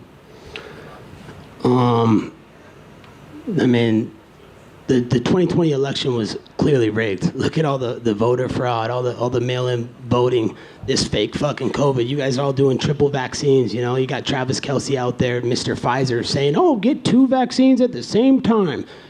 You get 2. Okay, I'm not. Even if you're pro-vaccine or not pro-vaccine, If you're getting 2 vaccines at the same time, then you're not going to know which one's going to give you the ill effect. Like, how are you going to know? So, it's a complete scam what's going on in this country. The fact that you guys aren't smart enough to realize that, and that the government and the establishment is treating you all like puppets, it's embarrassing, man. So obviously that was a rigged election. There's so much fucking voter fraud, mail-in ballot fraud, and tonight was another case of that. Just some bad judges. Colby, down to your right. I know it might not matter right now, but in your pre-fight face-off with Leon on Friday evening, a lot of people were wondering whether you said I was in character or thought it was a character. Can you just sort of clear up what one it was? Yeah, I never said that. I said, no, I said, you thought I was a character. No, I'm not a character, man. I say whatever I want, whenever I want. That's what bosses do, So I just let him know. I thought, because he kept saying, in the lead up, everything's a character that Colby played. I said, yeah, it was a character? Yeah, tell me now it's a character. I don't play a character, man. I'm just myself. I don't give a fuck what people think of me. Why would I care what you guys think about me? All my haters in the world are not doing better than me. I'm up here headlining events, fucking selling pay-per-views, fucking getting the most famous person on planet Earth to come support me. So why would I give a fuck about what any of you say or think of me? And a lot's been made about you don't really cut much weight to make 170. Any chance of a move down in weight class, or are you not really thinking about that in a minute? I don't want to be a weight bully. That's everything I stand against. I'm trying to be the new generation of fighter that just fights at his natural weight. I don't want to cut weight. I just want to feel good when I fight and not have to get that big advantage. I feel like cutting that type of weight is legal cheating. So I don't want to be a cheater. I've never been a cheater, never done a steroid, never cheat when I'm in the octagon. I fight fairly and I do everything by the book. So it's not something I'm interested in. I want to fight everybody at my weight at 170 and prove I'm the best in the world and come back stronger from this. If DC could be fighting and winning world titles at 41, there's no reason I can. That's still 6 years away from me. So, I'm not going anywhere anytime soon. It doesn't matter how much you guys hate me. Colby, I've got to ask, you talked about the haters that you have, but you got cheered. You got a big pop when you came out. But towards the end of the night after the decision, you got booed. Do you feel like you let your fans down tonight? No, I don't feel like I did.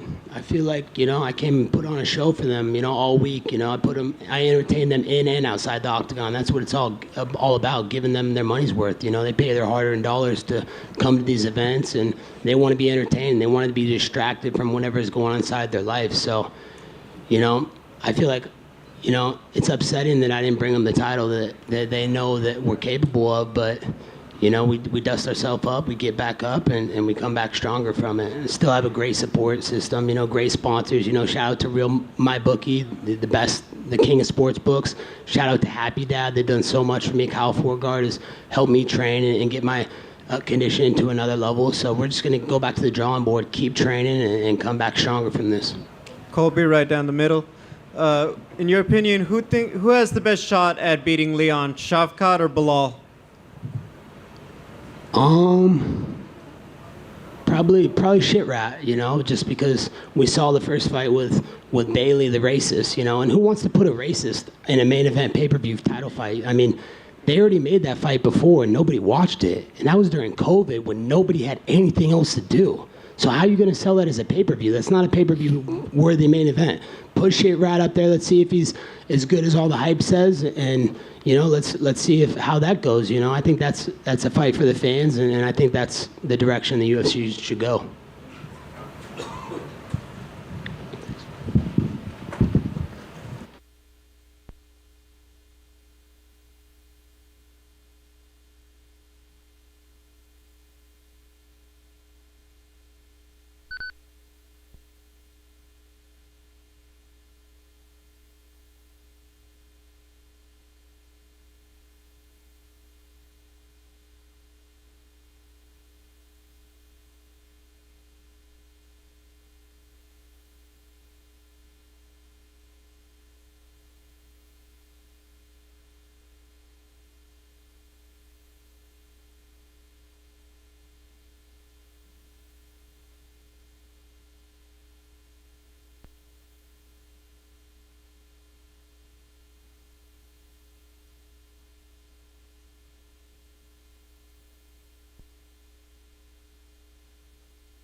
Leon, congratulations on your victory tonight. I know you said you would have liked to get a finish, but given everything that was surrounding this fight and all the emotions, I mean, how satisfied are you with the result tonight?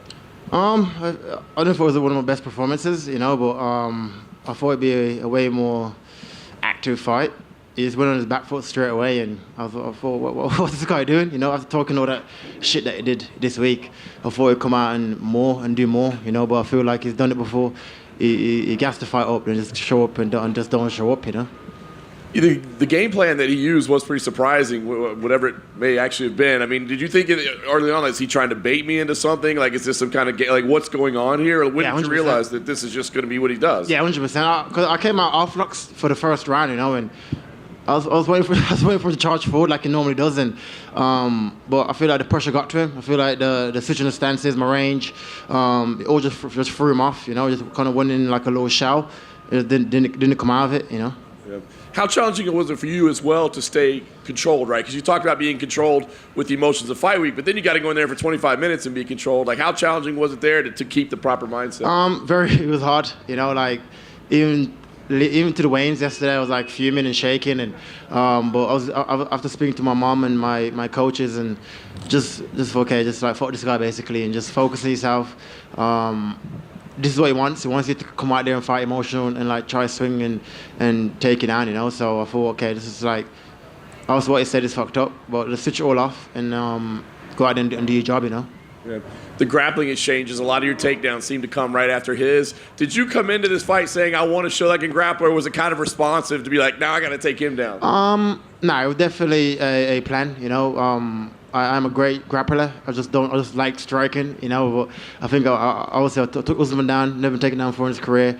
Took Colby down, out grappled him. So I feel like as I'm learning and growing, I was keep showing more and more of my skill set. I've always said I'm a mixed martial artist. I'm not a striker, you know. And tonight I was able to do that. I out grappled two of the best grapplers in the division, you know. And I'll keep reigning and keep improving, you know. Yeah. There's been a lot of talk about the exchanges between you guys. I mean, obviously, it is the fight game and people fight, but do you feel like there should be some kind of a limit, like an honor among athletes of like, hey, man, there's certain things that are just off limits that we don't touch with each other? Yeah, 100%. I feel like kids are out of it. I feel like a murdered parent should definitely be out of it. It's just like I don't get how you use that as a way to sell fight or entertainment, you know. And I think that's like put him in the shower. I think my reaction to it kind of like threw him off a bit. I felt no one were feeling what you're saying, you know. Like the fans turn against him, and the media was like, "What are you doing?"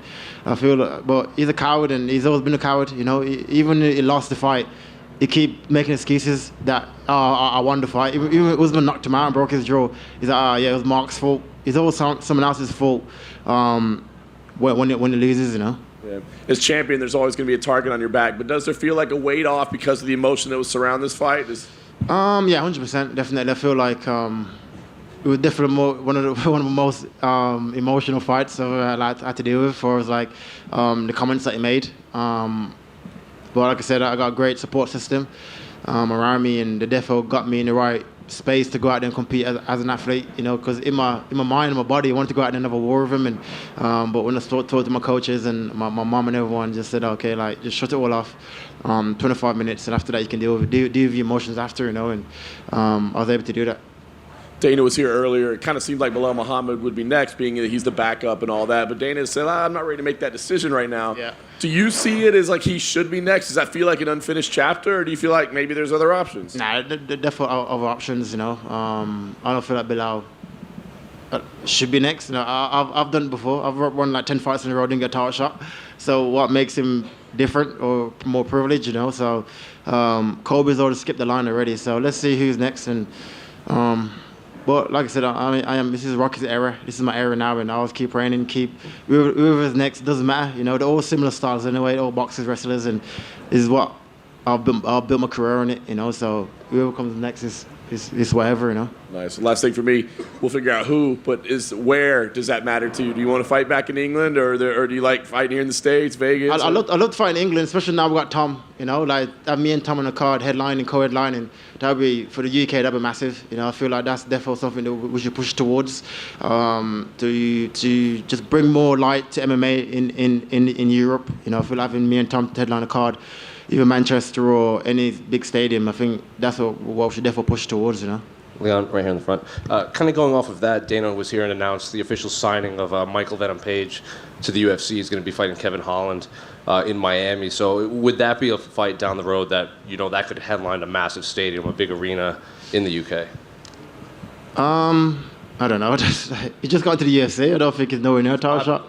Yeah, I don't know. That's like, I don't know. I think there's way more people that so more close to the title shot than Page, you know, and but yeah, fair play. Did you happen to see Shavkat's performance? Because he seems to be the other one that people want to see you fight at some point. Yeah, I did. He looked all right, you know.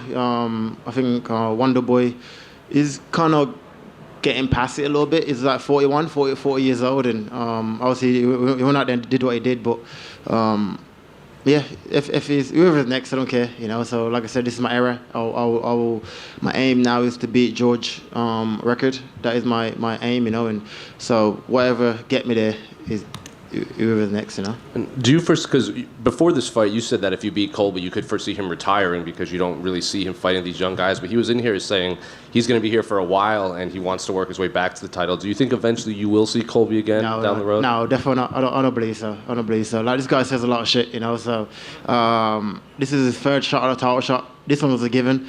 He meant to fight for the title. He beat Macedo and then got a title shot. Sat out for 2 years and got a title shot, you know. So he's a long way away from fighting for the title. I can't see him going out there and fighting Shavkats and these guys of the world, you know. I just can't see it happening. So let's see. He just a few minutes ago, he was here. He called out Wonder Boy for his next fight. He said he has unfinished business with him. What do you think of that fight possibly down the road between Colby and Wonder Boy? I don't know. I don't care. You know, I don't know. Leon, I gotta ask you: were you surprised at how much stronger you were than him in the cage? Nah, definitely not. I always said, like, once you feel my physicality in the cage, it's a big difference. You know, I think Usman felt it as well, and maybe I got like a skinny waist. Everyone thinks I'm like not strong, but once I get a hold of you, I am quite strong. You know, and I was able to take him down, out-grapple him in scenarios, and yeah, just keep, like I said, I'm a mixed martial artist, I'm not a striker, so it was good to show another level of my game, you know. And how close did you think you were with those submissions? Close. Especially that front one where I got around his neck before he spun out of it. That was tight, you know, and even the triangle, the arm bars I was attacking. A few of them was close, but it did well to survive and defend them, you know.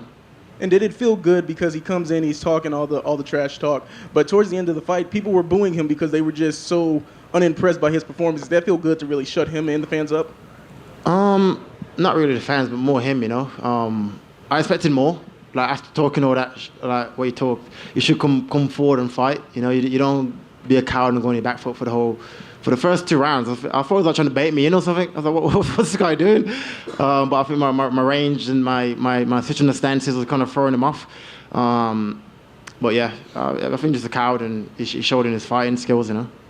Thank you. Kind of similar to what you just said. Were you surprised that Colby didn't shoot until the 3rd round? But even when he shot in the 3rd round, it's like a slow-ass single leg. You know, I was like, bro, what the hell's going on? Like, this guy's meant to be the cardio chaos machine. And but yeah, I feel like I said, it's a new era. I feel like these guys coming up like me, is coming up. They're all just different era, you know. These guys, everyone's beat is like the Mastodons of the world, Robbie Lawlers of the world, Woodleys of the world.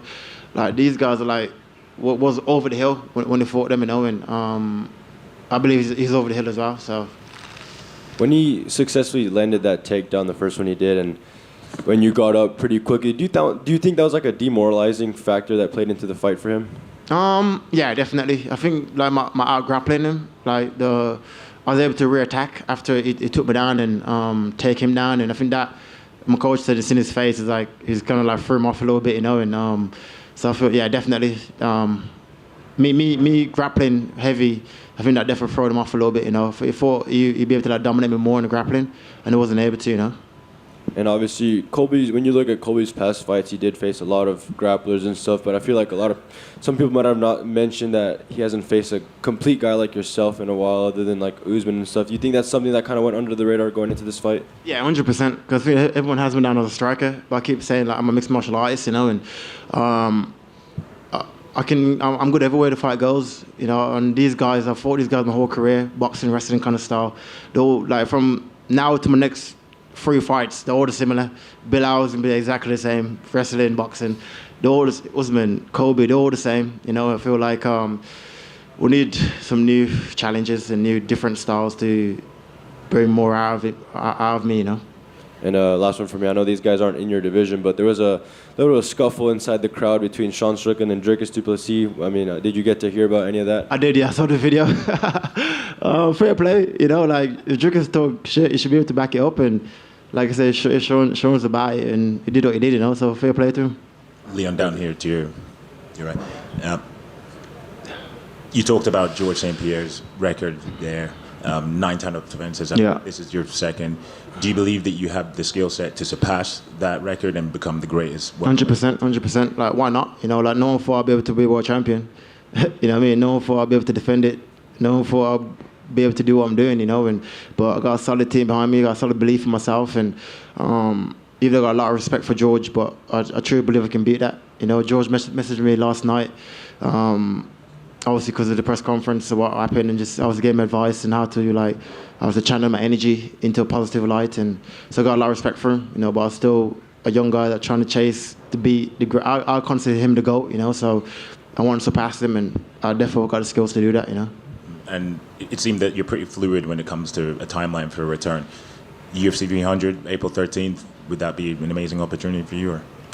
Yeah, why not? Why not? But like I said, I want to go home first. If you can get back to get me a time on the card, that would be my number one choice to fight in the UK again. But if that's an option, 300, then why not? And talking about Sean Strickland, I don't know if you saw him leap to your defense and defend you about what. Yeah. I seen it. But I was like, before the fight, I was like calling middleweight straight to fights, and what he said was true. You know, like, so I might message him after this and say, fair play to what he said, you know, and even though he acts like a mad guy, but clearly he's got heart. You know, he's a man, and Kobe ain't a man. You know, and so fair play to him. And I asked you this before the fight, and I don't know if this has changed since you've shared the octagon with him. Do you think that this adds anything to your legacy, or? It's just another guy in the way. I said it before the fight. You know, he's just another opponent on my quest to be the best of all time. You know, and I didn't take it personal until we said what he said. You know, and then it changed it a lot for me as far as how to approach the fight. It took a lot for me to switch it all off, and even yesterday at the Waynes, I was still fuming, you know, and but I had to switch it all off and go out there and compete, you know. Colby, one here. When Colby was in here, and he sort of doubled down in his comments about your late dad, just saying, "Why would I feel bad for him?" Is that something you expect from him after the fight, just because he's sort of always in character? I don't know how to answer that, bro. To be honest with you, here's what it is. Hey, Leon, you were feinting the knee quite a bit. Do you think that made him think twice about wanting to shoot on you? Yeah, for sure. Especially I was throwing tapes to his stomach, and I feel like the fake in the knee, but because he shoots always to the right side, to the first hip. So I feel my coach kept saying keep tapes going and keep feinting it, you know. And I think switches of my stance as well was kind of throwing off his range, so he couldn't get into a rhythm the way he normally does, you know. And I could see him come from a mile away. He threw the same slow uppercut, the same hook cross. He did the same thing for the whole fight. He didn't come out of his rhythm. He didn't do nothing different from what he done for the last 5 fights. You know, I feel like that shows that this is a guy that makes excuses for himself. You know, he blames everyone around him for his losses. Even Kamaru broke his jaw. He's like, "Oh, Mark, stop the fight." Just blaming Mark for shit. I was like, bro, maybe go back, improve yourself, work in areas that you could improve and come forward, you know. But it is what it is. You won a lot of awards this week at the Worlds. I guess how does that feel? You know, Fighter of the Year, Knockout of the Year, Upset of the Year. Like, how does that make you feel? Now it feels good, man. It's been like 2 years in pandemic. Remember when it took me out the rankings and all that shit I went through. So now I'm here, sitting on top, laughing at everyone, and got my bout, second title defense, winning awards. It feels good. It feels it's a credit to me. It's a credit to my team for the work we've put in, the belief that we got in ourselves when no one else did, and I'm just proud of myself, you know. Which win feels better to you, beating Kamaru or beating Colby? Probably beating Kamaru because he was the meant to be the GOAT, you know, and to head kick him and to get it back off him, I think that defo. No, nothing tops that, you know, and obviously Colby's a dick. So that was also a great win. But for us, like, achieving a goal, a lifetime goal, being Kamaru was the win, you know. And finally for me, if you had your way, you know, there are a few people out there who do you want to fight next? I know you don't really like to call people out. Yeah, but I'm the champ. I need to call none of them out, you know. So I'll sit back. I'll speak to the UFC, speak to my team. We'll make a decision. I'd like to be active, though, you know. I won 4 twice this year. I'd like to fight 3-4 times this year. So I'll speak to my team and let's figure it out. Thank you. Thank you.